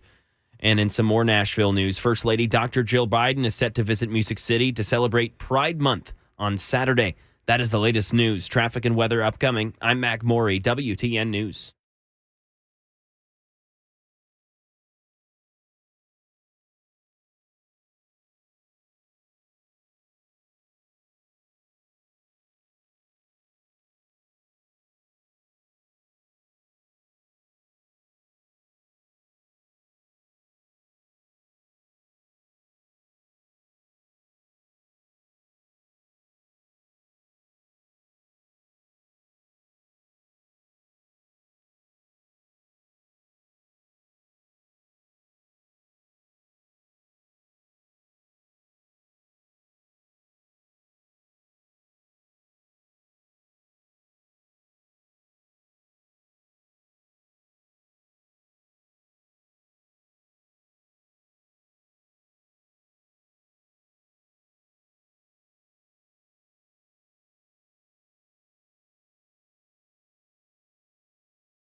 Well, good afternoon, everybody. It's 7 minutes now past the hour of 5 o'clock on Super Talk 99.7.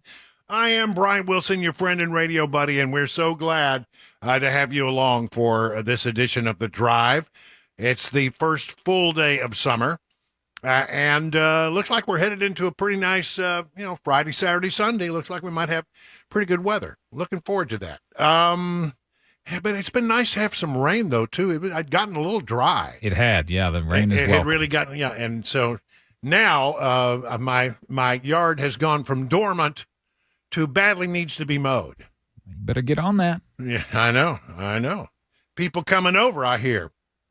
So, what we try to do here on this program every day is we try to bring you news and information that you can use. And we are ever sensitive to the idea that this is the time of day where people, depending on what schedule they're on, what kind of hours they're working, they start to move over to, this time of day and they're starting to head home. And generally, people get off at 3 or 4 or 5, somewhere in there. Our biggest moment of the day for people who are getting on the highway, we checked it out one time. It's 4:35. Isn't that interesting? I would have guessed it had been 5:05, 5:10. People getting to their car after getting off work at 5 o'clock. But the peak moment on the highways that when we did our research was it happens about 4:35. So there's that. And so we want to make sure that we bring you the very latest information. Of course, we've all been following with great attention what's going on with this submersible. The submersible, the idea here is that the submersible went down to look at the Titanic, 5 people on board. Basically, high-paid tourists who were taking some risk. They knew they were taking a risk to go down and look at the wreckage of the Titanic. And then about an hour and maybe 30 minutes or so into their actual, trip down to where the wreckage is, something happened. They lost all contact with everybody, and they had about 96 hours of air. And people were saying, "Well, we're going to keep pushing hard." Well, by the time we got to this morning, it would have been toward the very end of that air.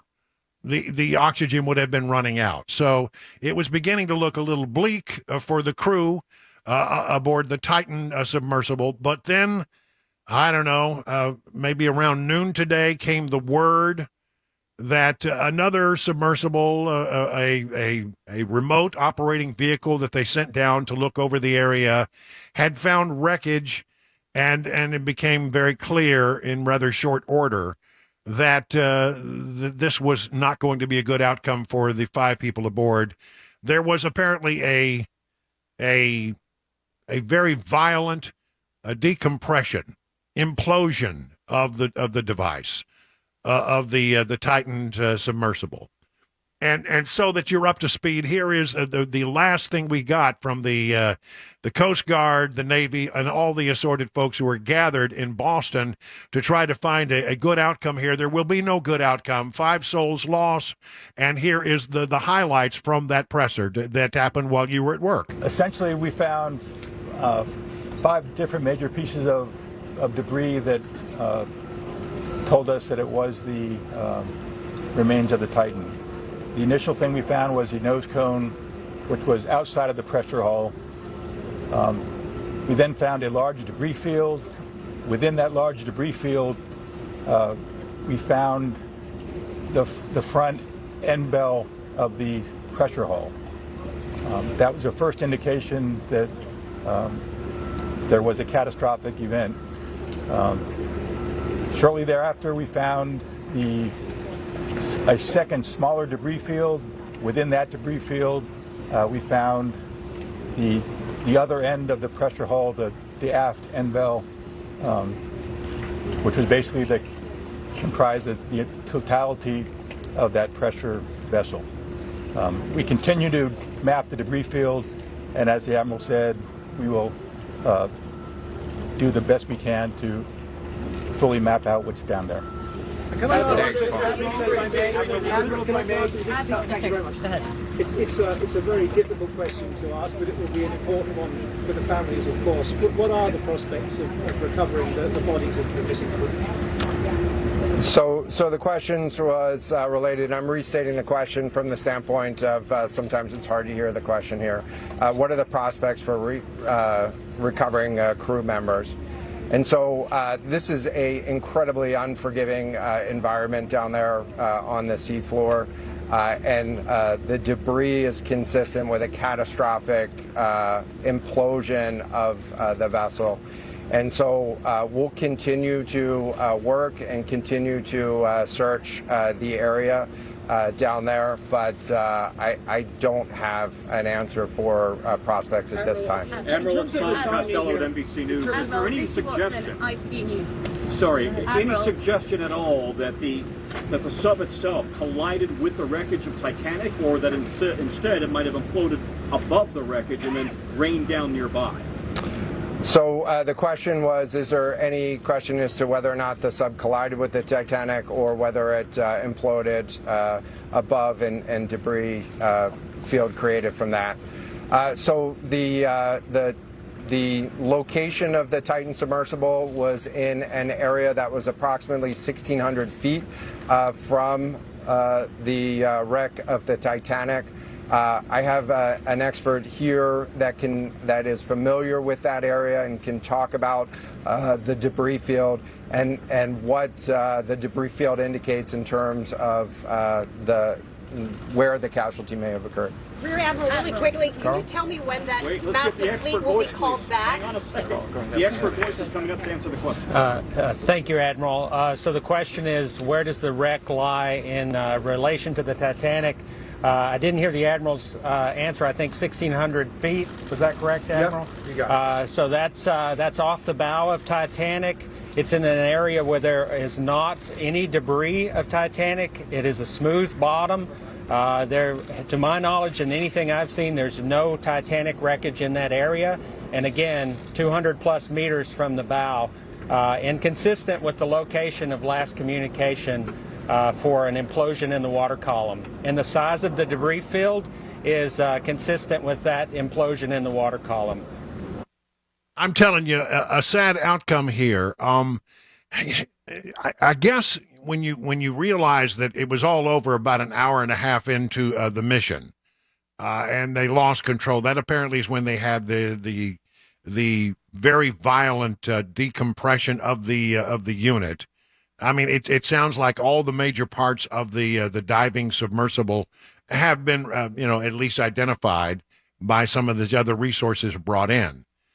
And as tragic as it is to say that 5 people instantly lost their lives, one wonders if this is not the better outcome than to be stuck in a tube in very, very, very cold water, where you don't have any heat, and you're slowly, with every breath, you are one moment closer to death, because at some point the oxygen was going to run out.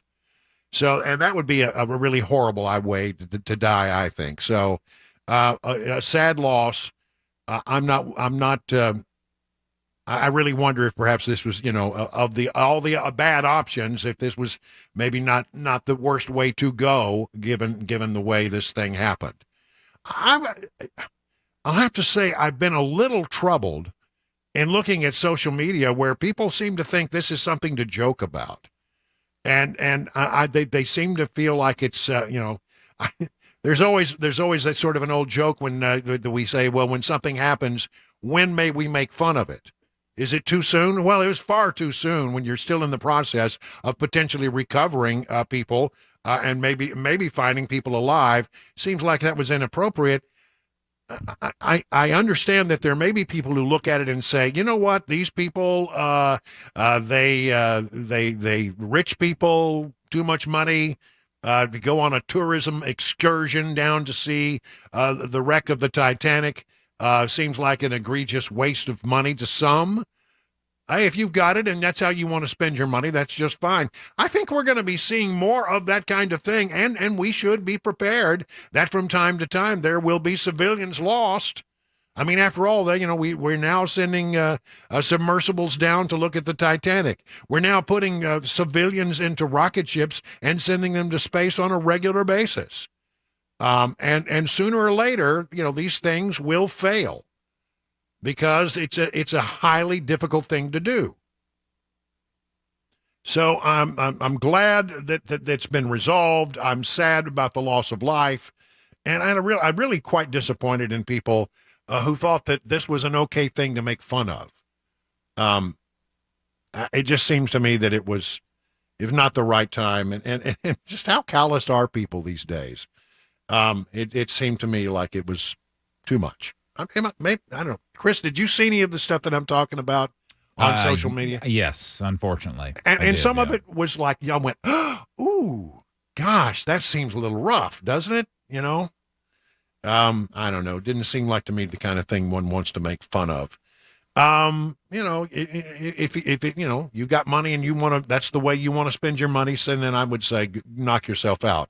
They did know very clearly by signing the waivers that they were about to take on a very risky endeavor.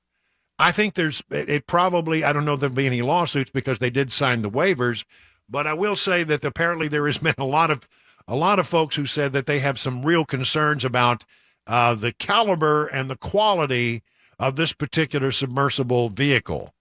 That apparently it was rather roughshod engineering, and that there was the potential, and that apparently not the first time they'd had problems with communications being lost. I'm again, this is one of those things I think we're going to be, as we move into this new thing where people will do anything if they got money and they want to thrill. This is the kind of thing that they're going to be doing. I saw a story earlier today, Brian, that said it was another guy with a lot of money that had his spot booked on this journey and decided to pull out kind of the last minute because he was worried about corners being cut, about the overall safety of it. Yeah. So he was actually would have been on this mission that was lost at sea there. Yeah, listen, it didn't look to me like the kind of thing that I would feel particularly safe in getting on board. I don't know. There was a time and a place. I remember when they were looking for reporters who were going to go aboard the shuttle. And I was probably about 1984, 85, somewhere in there before we had our shuttle disasters. And I remember thinking that would be something that I would like to be, to be a part of. I think I actually did submit an application to go to space. Oh, wow. I did. And of course it was completely rejected. Everybody know if anybody was going to go, it's going to be Geraldo. But I mean, we did that. And then I put my application to go to space. And then I've had a couple of things where things have happened and people say, would you have gone to that story or would you have done that? When I was single, I would have done just about anything, I think, in the pursuit of journalism or of a good story. I wouldn't have thought that much about putting myself at risk. I would think that it would, I could make it manageable. But then I you have a daughter and and others in your life who become important. And you realize, no, honestly, I have to rethink that all now. It's true. Yeah, but no, I submitted the application. I still have that a letter from NASA somewhere in all of my belongings that said that they had received my my request to go to space. Like back the time I was working in Mobile, Alabama, like they were going to pick a reporter from Mobile to be the first journalist in space. Nah, wasn't going to happen. 20 minutes now past the hour of 5 o'clock on Super Talk 99.7.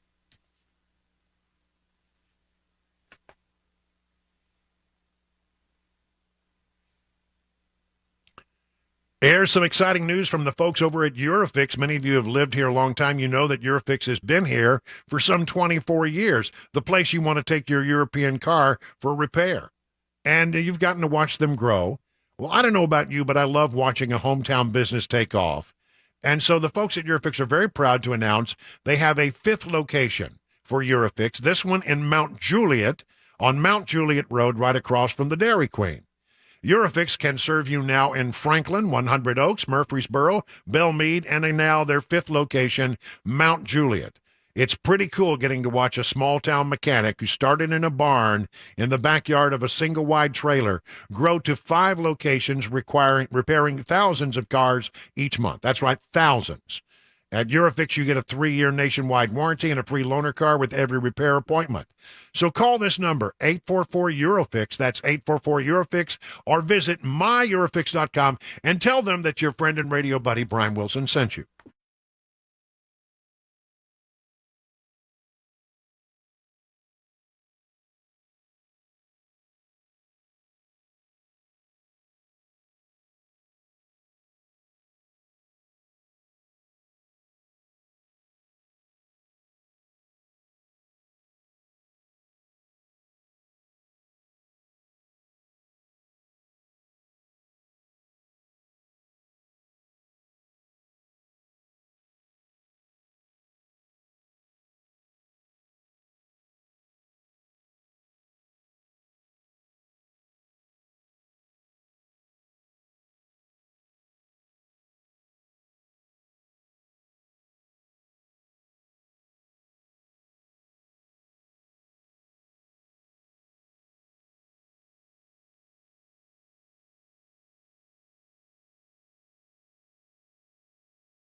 Speaker of the House Cameron Sexton joins the drive to discuss threats that were received at the Cordell Hull building by Tennessee lawmakers in the form of a white powdery substance, student ID cards to change in Tennessee, and a lucky lottery winner right here in the Volunteer State. I'll have details at 5:30. I'm Mac Morey right here on Super Talk 99.7 WTN.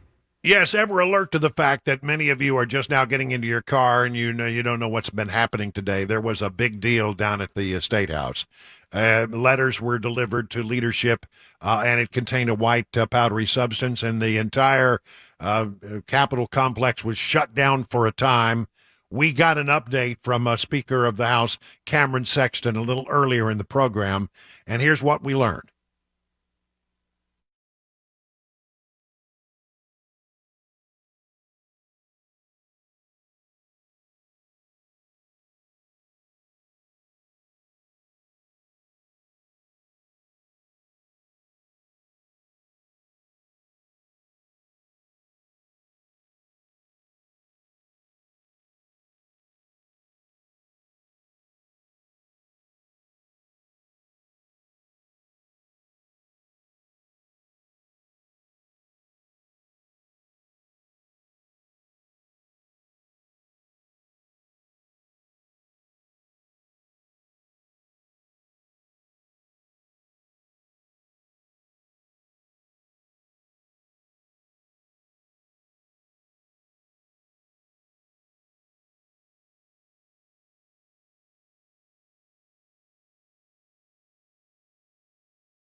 Speaker of the House Cameron Sexton on the show earlier today. The case now of this white powdery substance apparently has been handed from the TBI over to the FBI. 31 minutes now past the hour of 5 o'clock on Super Talk.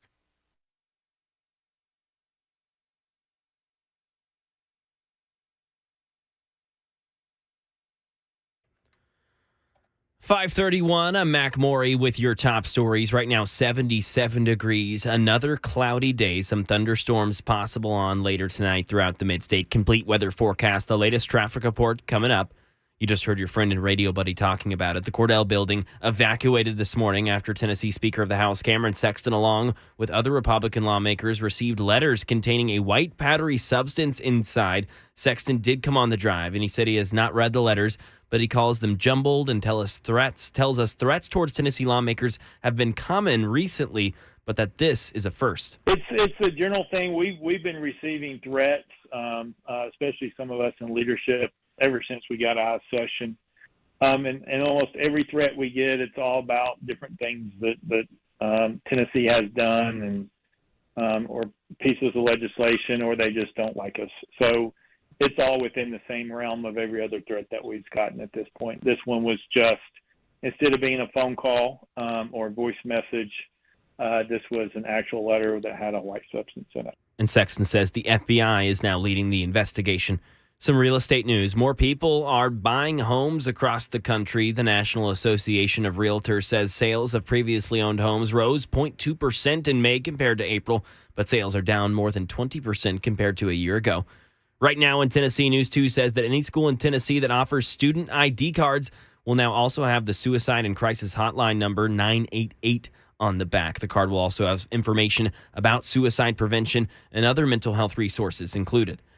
And the Tennessee Lottery says it was the right place at the right time and the right purchase right here in Middle Tennessee. Someone who bought a lottery ticket in Donaldson is $50,000 richer. The lucky ticket in last night's Powerball drawing was purchased at Discount Tobacco Outlet on Lebanon Road. The current estimated Powerball jackpot is $427 million for the next drawing on Saturday. Ken Weaver, WTN News. And that is the latest news, traffic, and weather next. I'm Mac Maury, WTN News.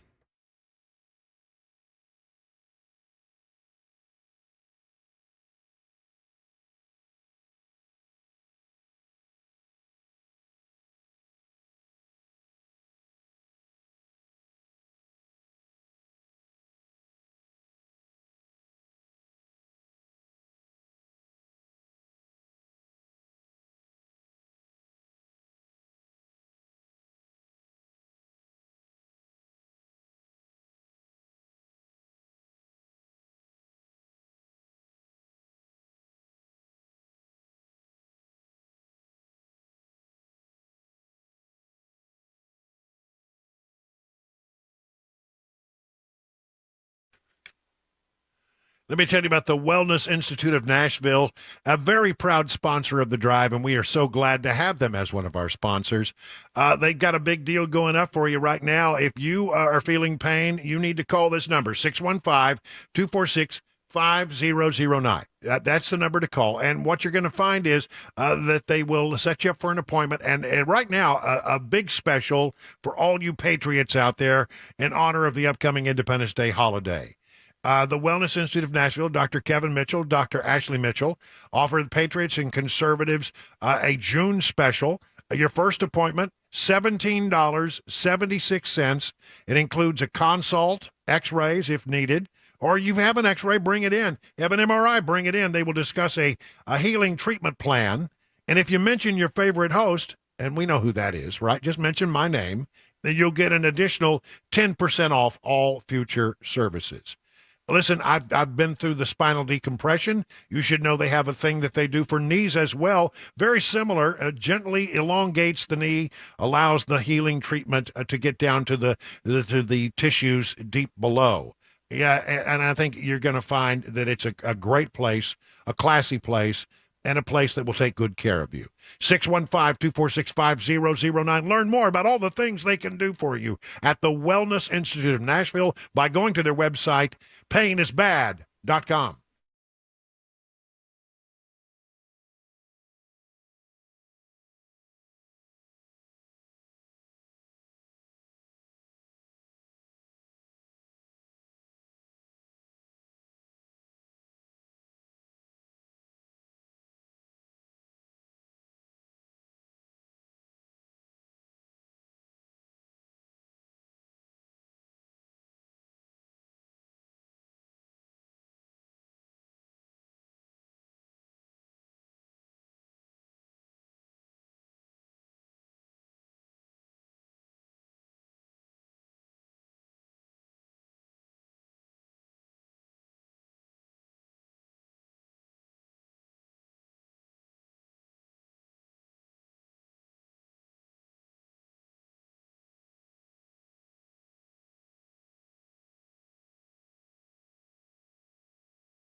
It is, let's call it 39 minutes now past the hour of 5 o'clock on Super Talk. Brian Wilson in the chair and on the air. Let's get you home safely. You know, we have talked from time to time about the manifesto of the Covenant school shooter. And it has become one of the more complex legal cases that I've ever witnessed in my years of covering this kind of stuff. And something, whatever happens here, it seems like we may be setting some real precedents for the future. Should the public have access to some of this information about what motivated the shooter? I think that my opinion is yes. I believe that we should. I'm sensitive to the concerns of the families that some of this stuff will be hard to hear. I understand that it may be very difficult for those victims of the school shooting and all of the things that they went through on that given day, a horrible day. And I am sensitive that maybe not everything needs to come out. But I think we need to understand what was going on here. And it seems there's very odd behavior on the part of the police and of officials who now have control of this information as to whether or not they're going to release it. And again, complicating the whole thing is that family members and students, parents of the students and the church and the school have all hired lawyers. When you go to court on this matter, I think there's something like 26, 27 lawyers that are actually involved in this case.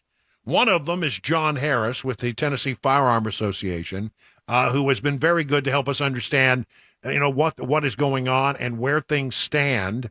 And it seems like almost every day there is a new development in this story. We haven't checked in a while. John, thanks for being with us here today on the Newsmaker Hotline. So where are we? What is the very latest on this manifesto documents that you want to see released and that a great number of people apparently do not want to see released?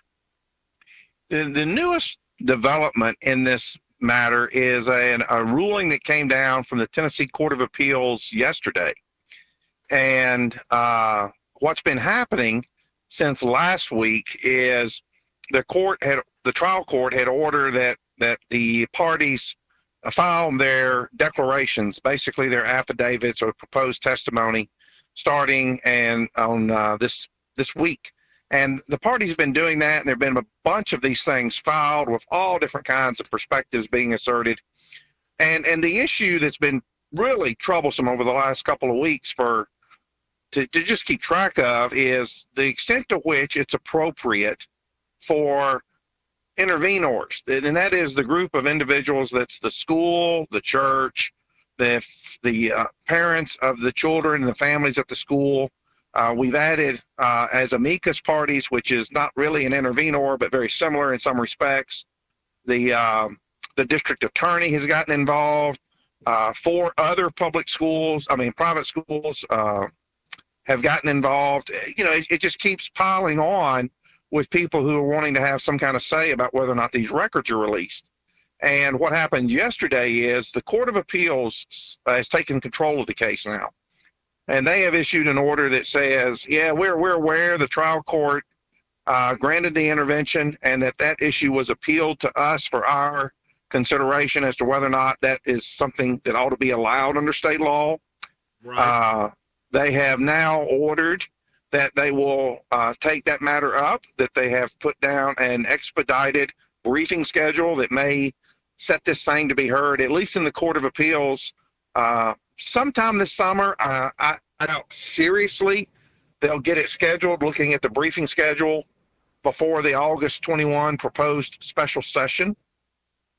And then the other thing the Court of Appeals did is it completely rejected the trial court's decision that it could go forward with trial and the hearing and let these intervening parties participate, and then the Court of Appeals could look at everything once they'd had the hearing with everybody sitting around the table, so to speak. And at this point, that would probably be over 30 attorneys because we keep getting new ones. All right. And so the Court of let me see if I've got you. So the judge that had been hearing this case was a local judge in Nashville.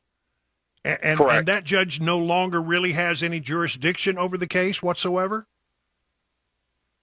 The jurisdiction over the hearing and over the matter should have been removed to the Court of Appeals.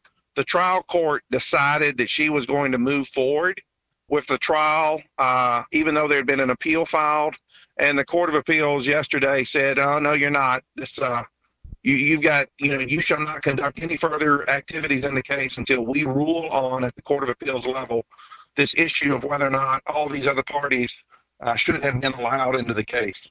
All right, whether the interveners should have been allowed. And now, do you have some better feeling about the case as far as looking at it from the perspective of someone who very much wants the information, at least good portions of it, to come out into the public purview?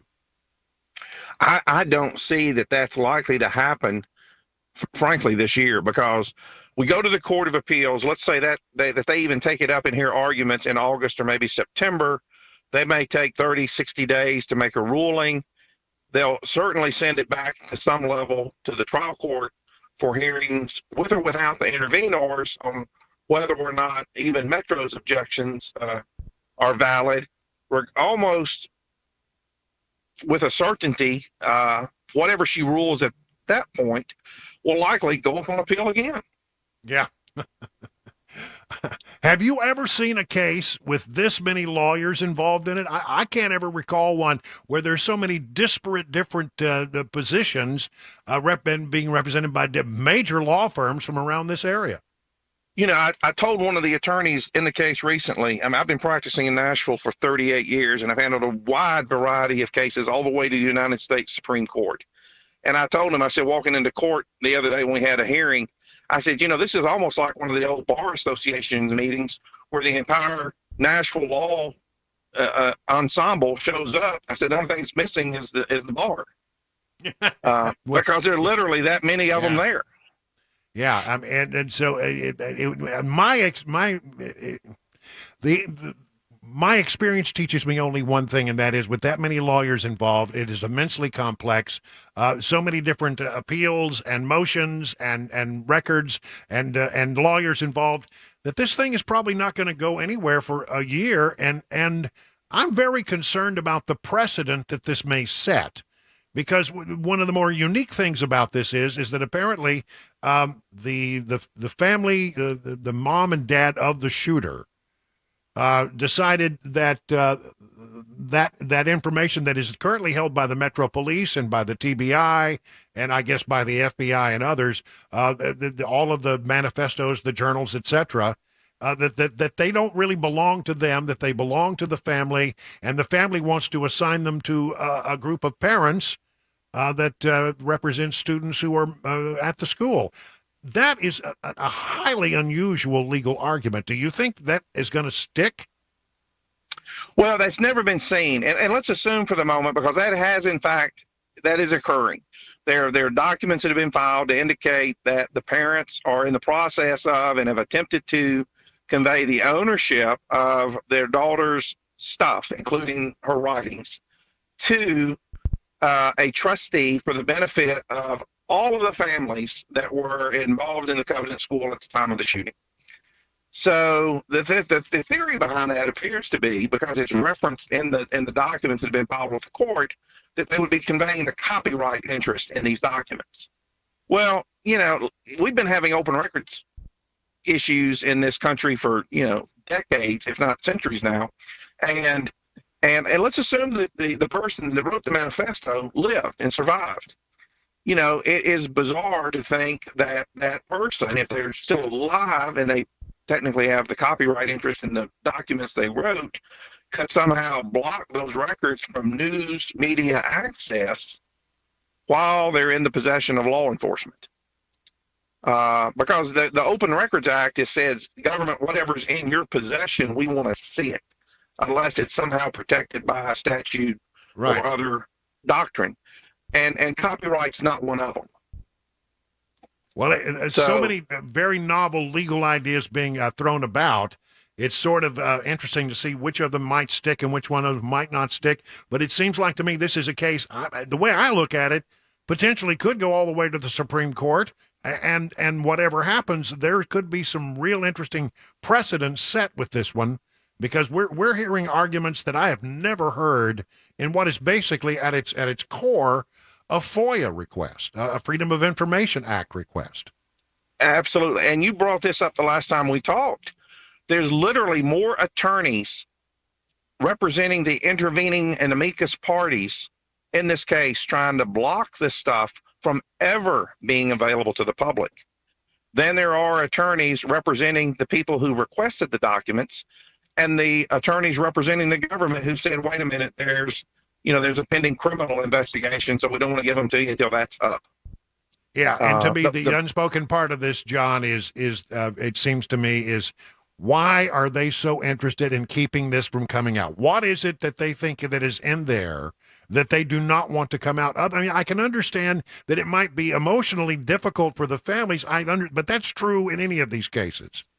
It would be in any criminal, not even criminal cases, just, a building burns down and there are fatalities, in any kind of loss of life or serious injury might trigger similar types of, memories. But yet, is that a reason to block access to those from the public and particularly the news media? Very, very quickly, we had the speaker on. He says that it looks like the special session will go forward. He doesn't think that the governor's bill is going to find any favor, but there are some other things that they think they might do. How do you feel about that from your perspective there at the Tennessee Firearms Association? Well, and we're open to the idea that there are some things that are pro-Second Amendment that were pending when the government basically shut down after the Covenant shooting and pushed everything to next year, that we would like to see brought back up in a special session, like real constitutional carry, or eliminating some gun-free zones, or potentially allowing teachers who want to carry to be able to carry on campus. That's a specific promise Governor Lee made to the Tennessee Firearms Association when he ran for governor. We've got it in writing that he was going to support that.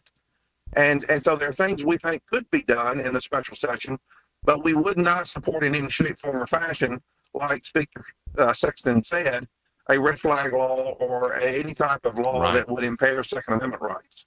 All right. Well, we're going to have to leave it there, John. Thank you so much for bringing us up to date. I mean, although you are a litigant in the case, I think you have a real interesting way of helping us understand these complex legal issues. And boy, in this particular case, there are many complex legal issues, to be sure. 51 minutes now past the hour of 5 o'clock on Super Talk.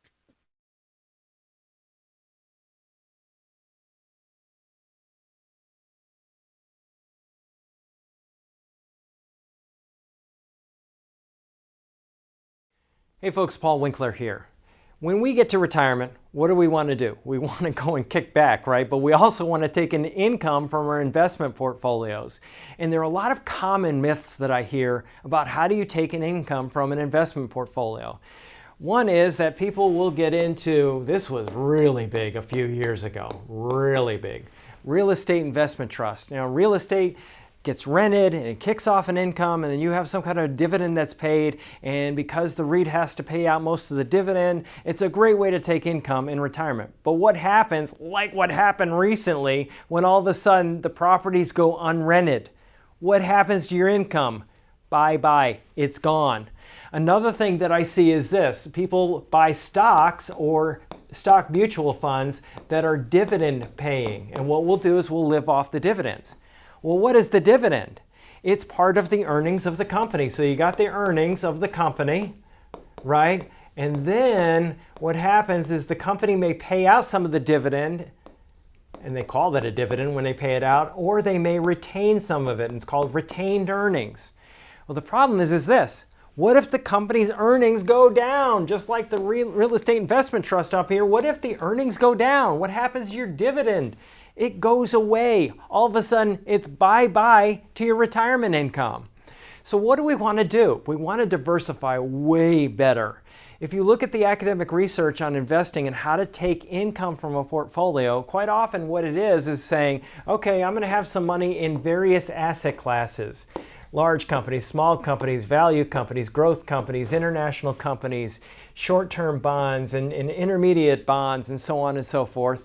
And what I do is I look at these different areas of the market. They have a historic return. And what happens if the portfolio does, this area of the market does better than this one?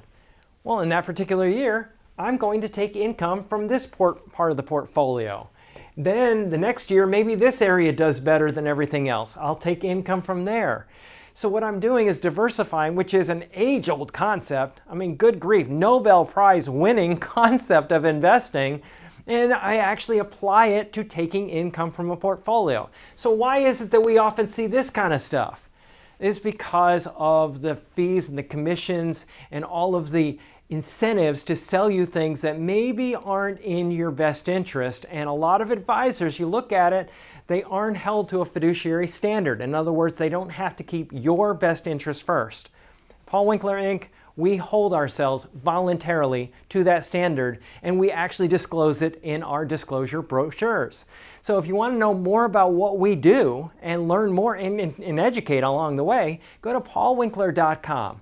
Set up a free 15-minute phone call so that you can learn more, become an educated investor. First step is easy. paulwinkler.com, free 15-minute phone call, and get started ASAP, because you can't afford to wait. You've got to make sure you get this right. You don't get a second shot.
You know, one of the hardest things that we see as we get older in adulthood is that our parents are also getting older, grandparents getting older, and they may be approaching an age where they are struggling with their day-to-day things that were once so simple. Now they really need a little help. And so, you know, if that is the situation that you find yourself in, why don't you reach out to Assisted Family Care? They can connect you with the most responsible, compatible, compassionate helper to assist you with your loved one's daily needs. And if your loved one is a veteran or a spouse or a widow of a veteran, they could well qualify for a little-known benefit to help cover these kinds of expenses. Assisted Family Care has years of experience in helping those in Middle Tennessee who qualify to get access to this benefit. You see, many veterans are eligible to receive up to 20 hours of daily living assistance each week at no cost to them. Not everyone is eligible, but if you're a veteran with wartime service, you may well qualify for the benefit for yourself or for your spouse. The application process is daunting. It can be confusing, but the folks at Assisted Family Care have years of experience in cutting through the red tape so to help veterans receive this benefit if they are indeed eligible. Assisted Family Care can help you. Assisted Family Care will be there for you. Visit assistedfamilycare.com or call this number, 615-833-9725.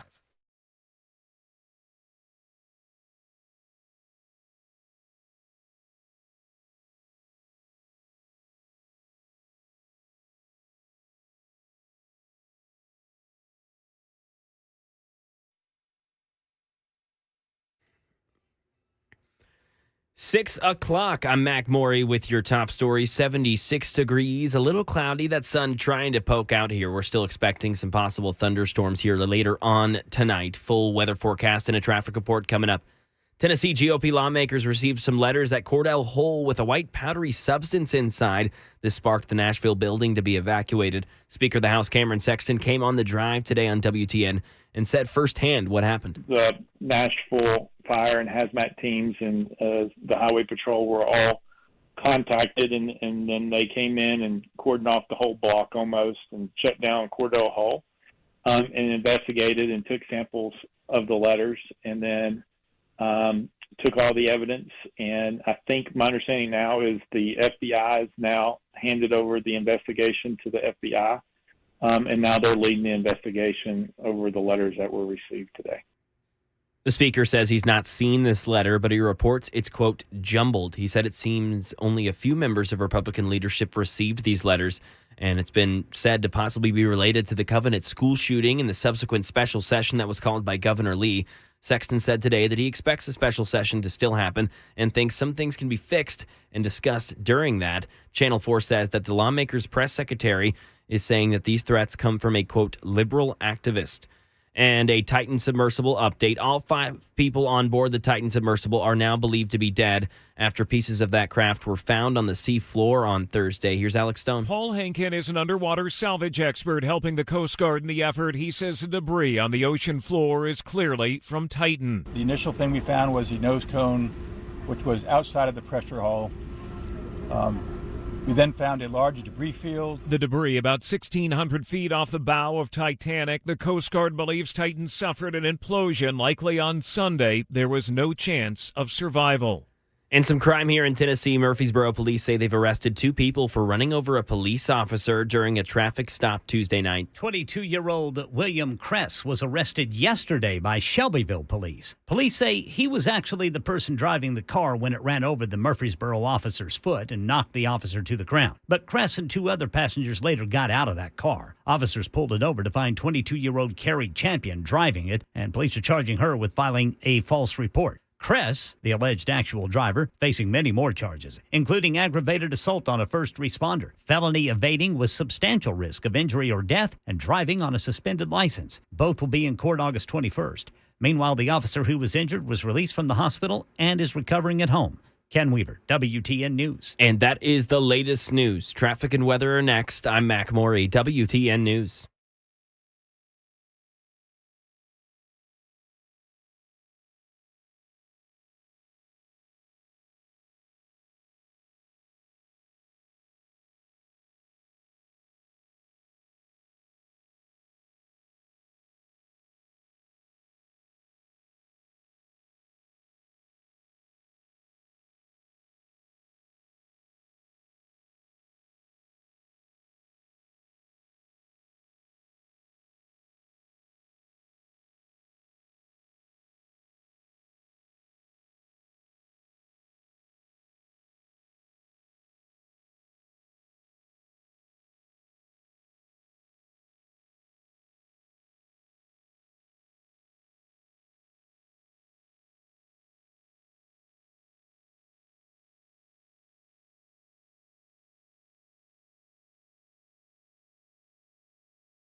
Well, good afternoon. We'll call it evening.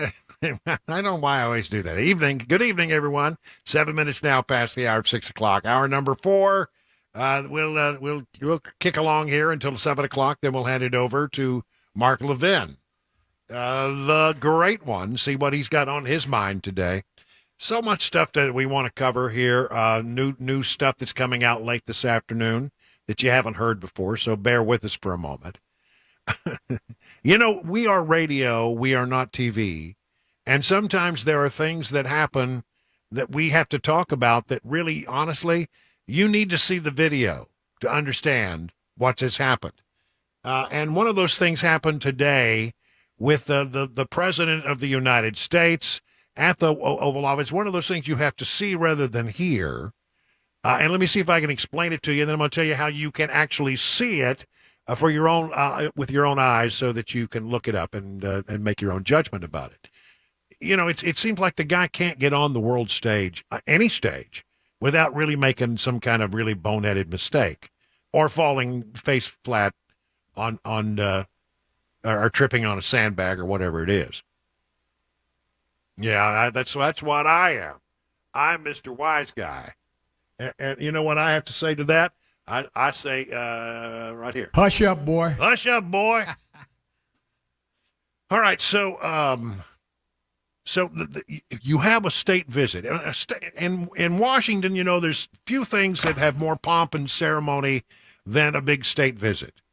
And so the Prime Minister of India, Narendra Modi, visited the White House today for a joint meeting with the president, and things did not start well because, you know, the way this all goes is that you have a thing that happens. You know, there are bands, there are people in military uniforms, there are flags, and then there's sort of a protocol that is followed. You know, red carpets are pulled out and the whole 9 yards. You are honoring somebody by giving them a state visit, and you pull out all the stops. One of the things that happens is at some point you will hear the playing of ruffles and flourishes. Have you ever heard ruffle? This is what that is.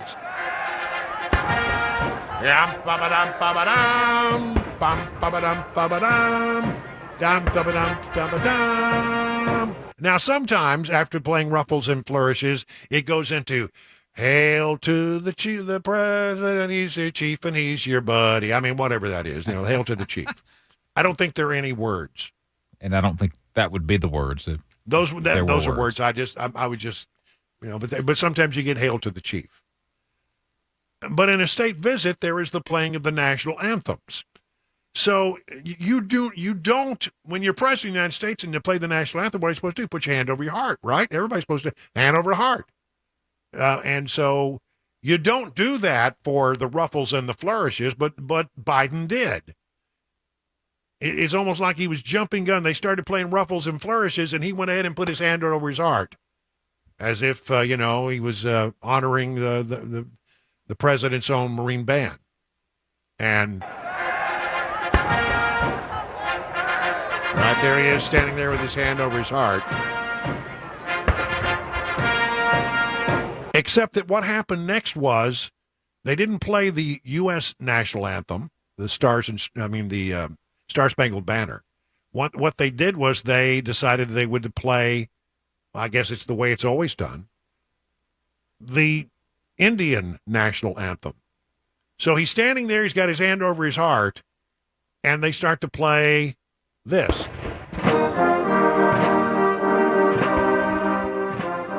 For about 15 seconds, Biden stands there, hand over his heart, while they're playing the Indian national anthem, which is not a very jaunty tune. As national anthems go, I think I'd try to do that one over again. But he's standing there, and then he realizes, oh my gosh, I have my hand over my heart, and they're not doing the national anthem. They're doing the Indian national anthem, and then you very slowly see his hand starts to slowly drop down. He said, if I do this very, very slowly, nobody will notice that I put my hand over my heart for the wrong national anthem. Now, to see it is better than to hear it. And you say, well, Brian, how could I do that? Well, it turns out I have taken care of you because you just go to yourfarb.com, URFARB.com, and you'll see at the very top it says, watch Biden confused by national anthems. And you'll get another thing. But I bring it to you only because I don't take any joy in this, but because it's just another example. The man cannot get on the world stage. He can't get on any stage without making a horrific mess of things.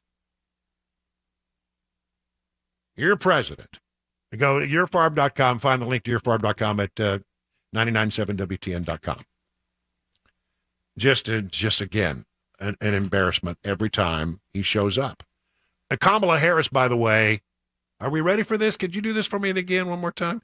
Kamala Harris, by the way, is the subject of today's Deep Thoughts.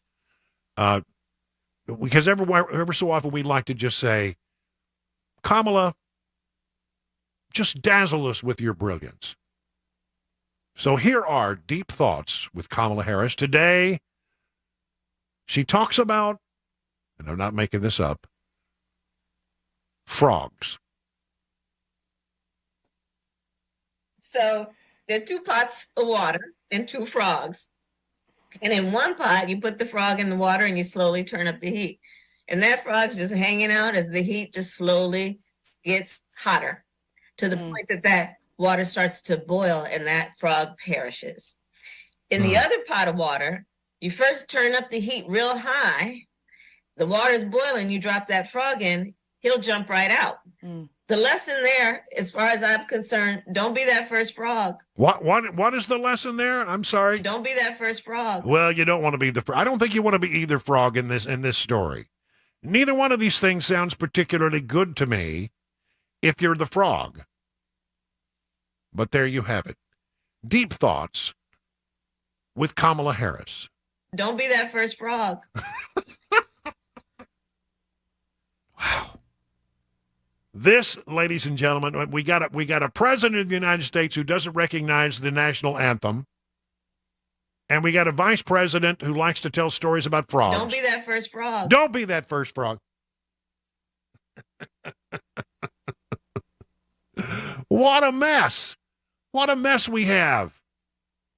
Anyway, there you have. You should go to yourfarb.com, though, and take a look at that video.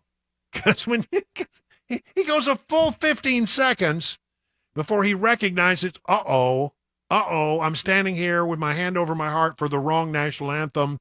Maybe if I very slowly bring my hand down, nobody, all these cameras, all these people who are here, nobody will recognize the fact that I've made another boneheaded error. I picture in my head someone out in front of him in the audience motioning to him, put your hand down, and he goes, I know. Ooh. How in the world does it go that badly every single time he goes out? And how can we as Americans, look at this and go, oh, dear Lord, what is he going to do next? I would laugh, except that it's not funny. This is the man who has his finger on the nuclear button. This is a man who is, supposed to be the leader of the free world. This is a man that now represents us on the world stage, and the person right behind him is not much better. Don't be that first frog. She just, the first frog thing just cracks me up. There's all kinds of stuff that we need to talk about here. How do I want to go about this? In a minute, I'm gonna talk about Hunter Biden and the investigation that goes on. But I think while I've got just a moment or two left here, I want to talk about this. We have another entry into the 2024 presidential campaign on the Republican side. I mean, how many people are going to now get in? I think we're probably, we're getting there close to 12 people now running for the nomination. Of course, there's one of these candidates who is not like all the others because he's leading by huge margins, and that would be Donald Trump. But entering into the fray today is former Republican Texas Congressman Will Hurd. Hurd was a frequent critic of former President Donald Trump. He's the first Texan to enter the growing GOP primary field. The former congressman released an announcement video Thursday where he touched on illegal immigration and inflation and argued that Americans deserve better. President Biden can't solve these problems or won't, he said. And if we nominate a lawless, selfish, failed politician like Donald Trump, who lost the House, the Senate, and the White House, we all know that Joe Biden will win again. I don't. If Will Hurd is the answer, I'm not sure what the question is. I mean, look, nice enough guy. He had some thoughtful things to say, has some interesting experience in his background, but I just don't think that the world is clamoring for Will Hurd. What is it that they hope to get out of this? What do they hope to get by getting their name in there when there is virtually no chance that they're going to be nominated? Are they looking to be considered? Well, he's certainly not going to be considered by the man most likely to get the nomination on the Republican side of the equation. Certainly not going to be picked by Donald Trump. So I don't know what you think you're going to accomplish here.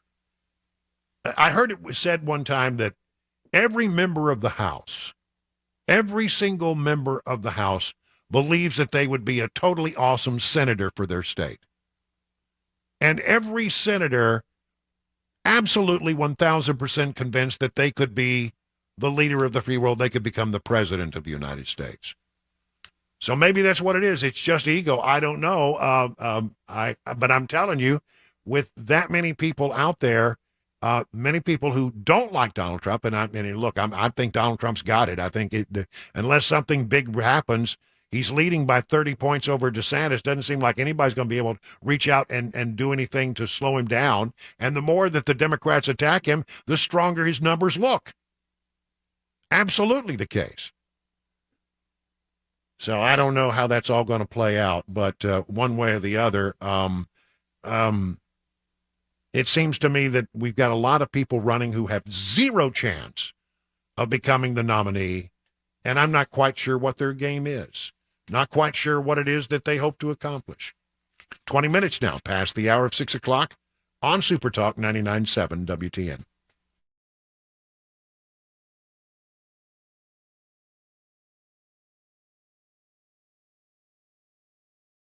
Let me tell you about Legend Steakhouse. If you going home tonight and you're thinking, man, I'd love to get me a steak, you should drop by Legend Steakhouse. I mean, one of those Johnny Fleeman seasoned up steaks, they're just phenomenal. You won't do wrong there. But they want you to think about Legend Steakhouse in a different way. Think about them for lunch as well. They have a meat and two going on.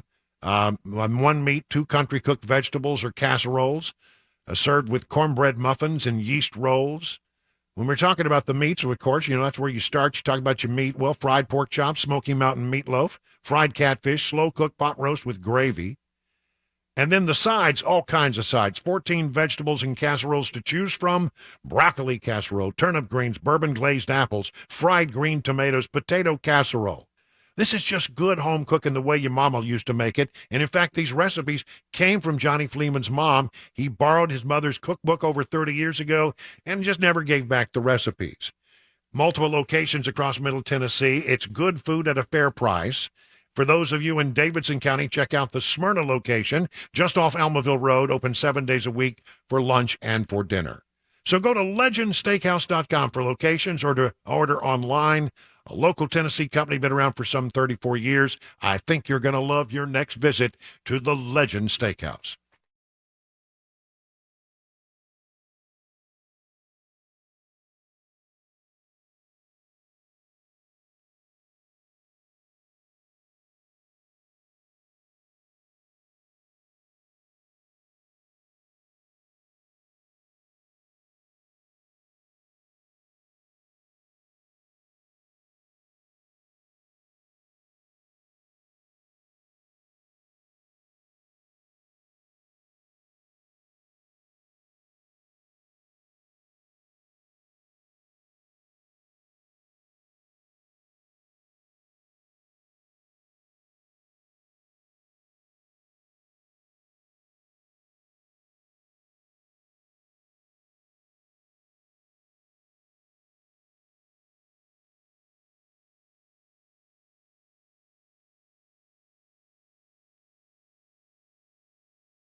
Well, this is pretty interesting stuff. The United States has downplayed the number of UFO sightings that it knows about. This, according to Missouri Senator Josh Hawley. Now, you know, there's going to be a big hearing coming out pretty soon, I think, and we'll be interesting to see how this all plays out. But this story I found on KRN's website from newsnation.com. Missouri Senator Josh Hawley, Republican, said he was surprised to learn how many unidentified aerial phenomenon the U.S. government has come across amid calls from lawmakers for investigations into a whistleblower's claim of a secret UFO program. If you've been following this stuff, there's a whistleblower out there that says not only did we recover aircraft, the UFO, alien aircraft, but that we've been doing over the years a lot to try to reverse engineer it. That's the allegation that has come out of late. Well, anyway, here's Josh Hawley's take on it. The number of these is apparently huge, and that is something that the government has, the best I can say about it, downplayed, if not kept from the public, for a very long, long time. He acknowledged that he can't assess the truth of this whistleblower's allegations. Hawley pointed to government reports that indicated there were UAP sightings that remain unaccounted for. I don't have any basis to evaluate them, but do some of the details that he's alleging, do they sound plausible? Sure. They sound plausible based on what I've seen this government do in other instances. Hawley said his remarks concerned the government's response to the Chinese spy balloon spotted over the U.S. back in January. What we learned from the Chinese spy balloon incident is that one part of the government actively concealed it from other parts of the government, because that's what they do all the time. The House Oversight Committee has vowed to hold open hearings to address this matter, and David Grush, who is an Air Force veteran, former member of the National Geospatial Intelligence Agency, alleged that the U.S. government has recovered non-human craft for decades. He recently filed a whistleblower complaint stating that he gave what he referred to as a classified proof to Congress and the intelligence community inspector general. I mean, and this stuff gets more interesting. I mean, every time there's a story out there, we keep hearing these fantastical things. If only 25% of this stuff is true, it would be one hell of a story. He says the government knows more about this than they have previously let on. And that doesn't surprise me, says Josh Hawley, because it looks to me like the government has been tracking these UAPs for a long time now and has not been saying much about it. The Defense Department All-Domain Anomaly Resolution Office, AARO, is now the organization. I mean, they changed it seems like 3 times lately. But this is the organization that considers a UAP anything in space, in the air, on the land, or in the sea, or under the sea that can't be identified and might pose a threat to U.S. military installations or operations. Pentagon says that to date, the AARO has not discovered any verifiable information to substantiate claims of programs regarding possession or reverse engineering of extraterrestrial materials that have existed in the past or exist currently. But that's what they want you to believe. I mean, if they keep it from each other, why would they not keep it from you? Grush, this guy says, I have plenty of senior former intelligence officers that came to me, many of which I've known almost my entire career, confided to me that they were part of a program. They provided me documents and other proof that there was, in fact, a program that the UAP task force was not read into. They're keeping this from us, folks. Josh Hawley thinks there's something there. We're going to be having a big hearing on this before long, I guarantee you. They'll break it out on a Friday at 5:00. On a day when the news for Joe Biden is especially bad. That's what they'll do.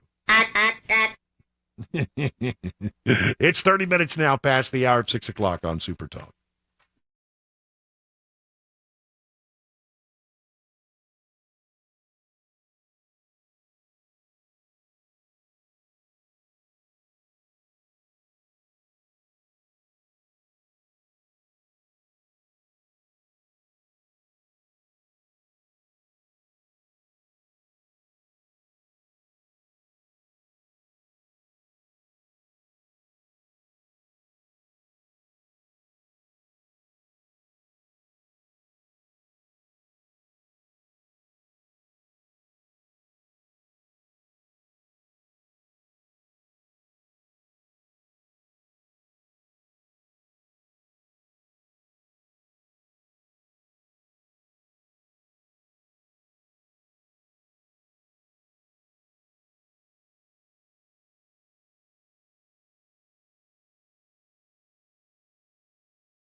It's 37 minutes now past the hour of 6 o'clock. Brian Wilson in the chair and on the air.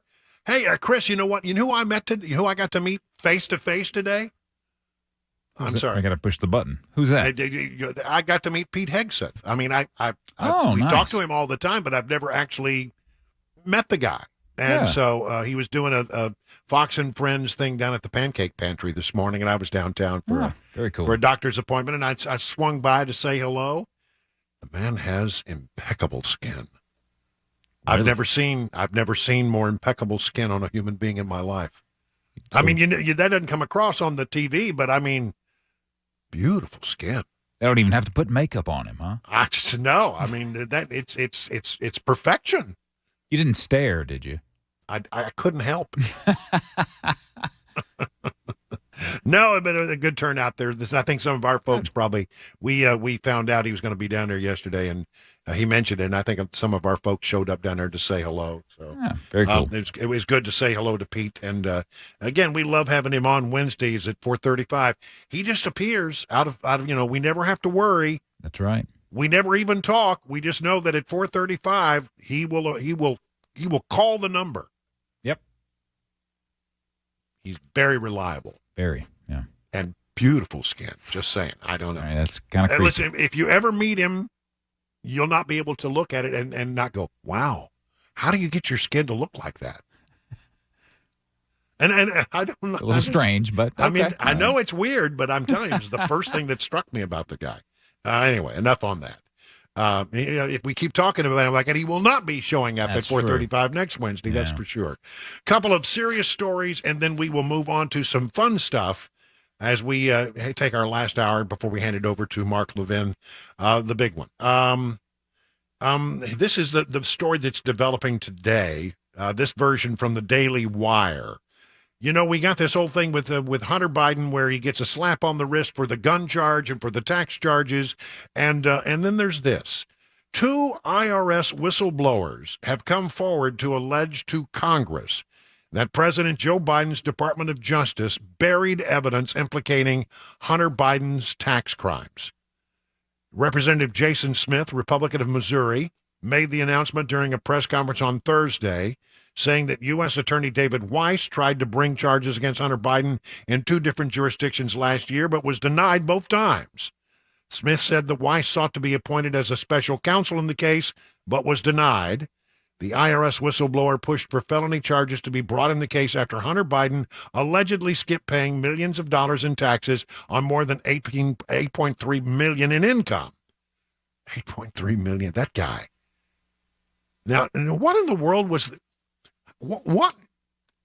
You got a guy who's strung out on crack, hanging out in hotel rooms with hookers, and this is all, I'm not just, these are things that are absolutely valid and true, and yet you got these companies all over the world paying him millions of dollars for what? For his sage advice, for his incredible guidance on how to... The guy couldn't even function. He falls asleep in bed with a crack pipe in his mouth, for God's sakes. And yet he makes $8.3 million. What was he selling? I mean, honestly, sometimes we try to make this more complex than it needs to be. Here's a guy making millions of dollars, no discernible skills, strung out on drugs, hanging out with hookers, making $8.3 million for what? For access to the old man, to the big guy. It just seems very, are we overthinking this? Can't we all just see this for sure? So there you go. They say that the prosecutors were blocked twice from filing charges that would have been, I think, more substantial than one he ended up with. Half of Americans now say, including a third of Democrats, that first son Hunter Biden got favorable treatment from federal prosecutors after he agreed to a sweetheart plea deal earlier this week. Reuters Ipsos largely broke along party lines. 75% of Republicans believe the first son received special treatment. Only 33% of Democrats felt the same way. I don't know how you could feel that way. I keep thinking his initial appearance before a Delaware federal judge is set for July 26th. And I just keep thinking maybe the judge will just. I mean, I don't know. Probably not, because generally these things are worked out. But there's no obligation of the judge to follow the deal that's been worked out between prosecutors and defense attorneys. There's no. The judge can reject it. The judge can say, no, that ain't happening. Willie, I don't know. Probably not. But one way or the other, wouldn't that be a lovely thing? To find out that the judge just wasn't going to play along with all that nonsense. In the meantime, half of Americans think that Hunter Biden got preferential treatment. Do you think so? I think so. All right. I promised you a couple of fun things. Number one, apparently Gen Z folks are the worst tippers, and baby boomers are the best. The 24% of Gen Zers, only 24% of Gen Zers, 40% of millennials, and 67% of Gen X always tip their hairdresser, hairstylist, or barber in comparison.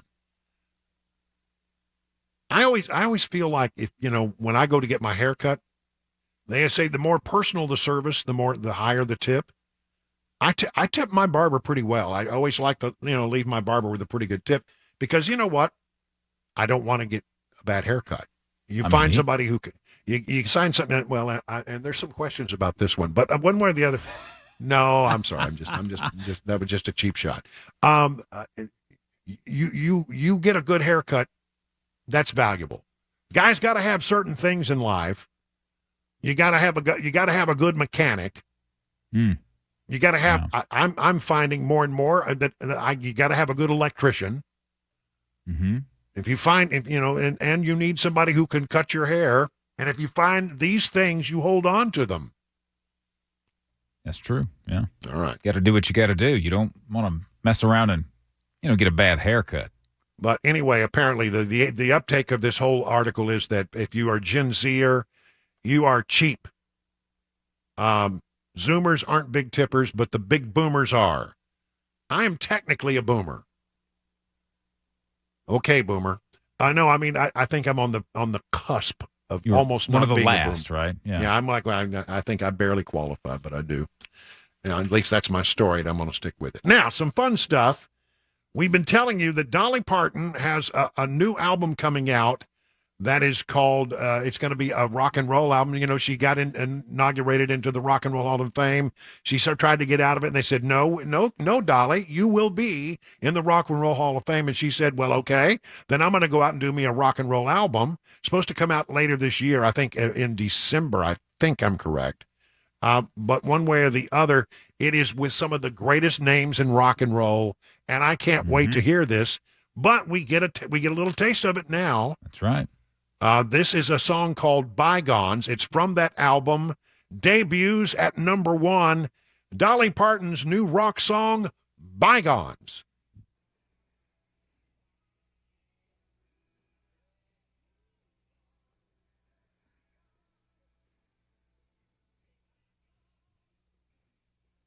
Wow. It's pretty rocking.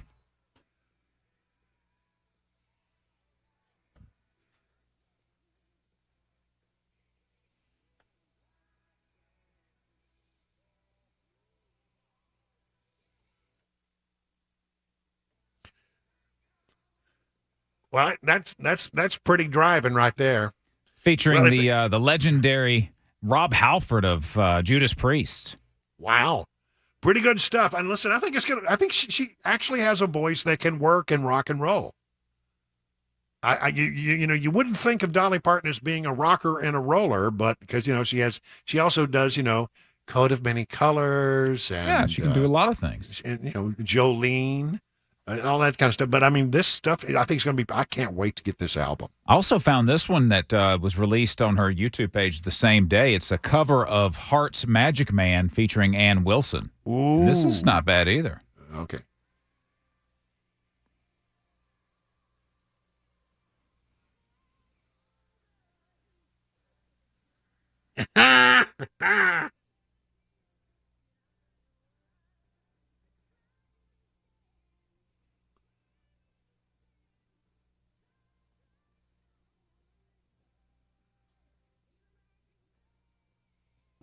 Oh, man, I'm so into this. Is going to be so good.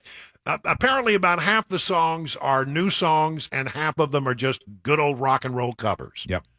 And boy, I mean, everybody who's everybody in rock and roll music, from Paul McCartney on down. I mean, the rockers, the people from the 60s, the 70s, the 80s, the 90s, and the 2000s. I mean, they're all showing up. Yeah, who wouldn't want to work with? Yeah, absolutely. With Dolly. Yeah. Now, a special treat. Willie Nelson has got his 151st album coming out. Wow. Before he has recorded 151 albums, and he's at the ripe young age of 90. But apparently his next album, which will come out, I don't know when it's going to come out, but it's I think September, I think it is, September 15th.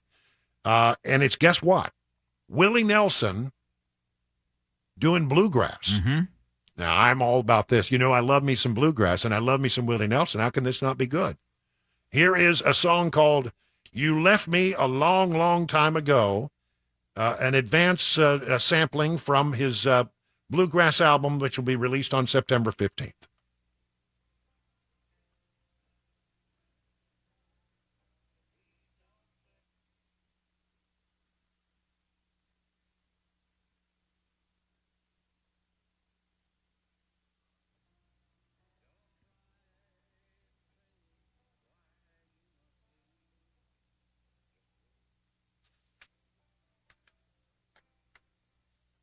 Yeah.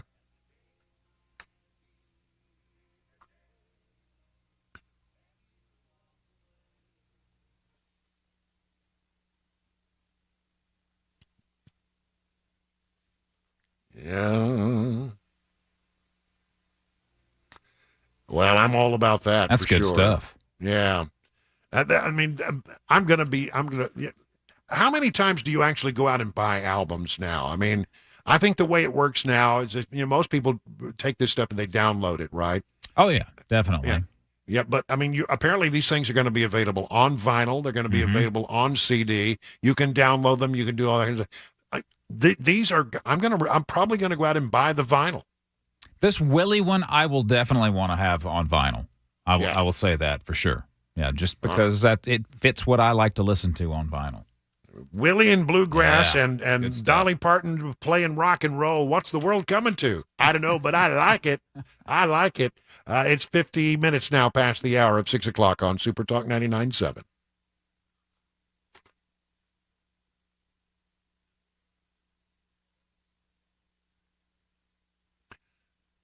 Grace Point Healthcare delivers medicine affordably with menu-style transparent pricing, so you will know how much the care costs before the care is delivered. They have smart care plans starting at $69 a month. You get unlimited office visits, free basic labs for the entire year, and because they treat the entire family, even newborns, they offer family plans as well. Now, here's how this works. You marry that with a high-deductible insurance plan that you might have, and you can end up saving you and your family hundreds of dollars. At Grace Point, they take their time with each patient. They see you the same or next day. No long wait times or crowded wait rooms. They treat naturally whenever possible. It is a military vet-owned practice. Just some of the reasons why it's been voted the best primary care provider by Toast of Music City year after year after year. And by the way, yes, seasonal allergies are still here. Grace Point offers testing and treatment so you can enjoy the great outdoors. Grace Point Healthcare on Main Street in Franklin, 599-6868. That's 599-6868 to schedule a visit. Hey folks, Paul Winkler here. When we get to retirement, what do we want to do? We want to go and kick back, right? But we also want to take an income from our investment portfolios. And there are a lot of common myths that I hear about how do you take an income from an investment portfolio. One is that people will get into, this was really big a few years ago, really big, real estate investment trust. Now, real estate gets rented and it kicks off an income, and then you have some kind of dividend that's paid, and because the REIT has to pay out most of the dividend, it's a great way to take income in retirement. But what happens, like what happened recently, when all of a sudden the properties go unrented? What happens to your income? Bye-bye, it's gone. Another thing that I see is this. People buy stocks or stock mutual funds that are dividend paying. And what we'll do is we'll live off the dividends. Well, what is the dividend? It's part of the earnings of the company. So you got the earnings of the company, right? And then what happens is the company may pay out some of the dividend, and they call that a dividend when they pay it out, or they may retain some of it, and it's called retained earnings. Well, the problem is this. What if the company's earnings go down? Just like the real estate investment trust up here, what if the earnings go down? What happens to your dividend? It goes away. All of a sudden, it's bye-bye to your retirement income. So what do we want to do? We want to diversify way better. If you look at the academic research on investing and how to take income from a portfolio, quite often what it is saying, okay, I'm going to have some money in various asset classes. Large companies, small companies, value companies, growth companies, international companies, short-term bonds and intermediate bonds and so on and so forth. And what I do is I look at these different areas of the market and they have a historic return. And what happens if the portfolio does this area of the market does better than this one? Well, in that particular year, I'm going to take income from this part of the portfolio. Then the next year, maybe this area does better than everything else. I'll take income from there. So what I'm doing is diversifying, which is an age-old concept. I mean, good grief, Nobel Prize winning concept of investing. And I actually apply it to taking income from a portfolio. So why is it that we often see this kind of stuff? It's because of the fees and the commissions and all of the incentives to sell you things that maybe aren't in your best interest. And a lot of advisors, you look at it, they aren't held to a fiduciary standard. In other words, they don't have to keep your best interest first. Paul Winkler, Inc., we hold ourselves voluntarily to that standard, and we actually disclose it in our disclosure brochures. So if you want to know more about what we do and learn more and educate along the way, go to paulwinkler.com. Set up a free 15-minute phone call so that you can learn more, become an educated investor.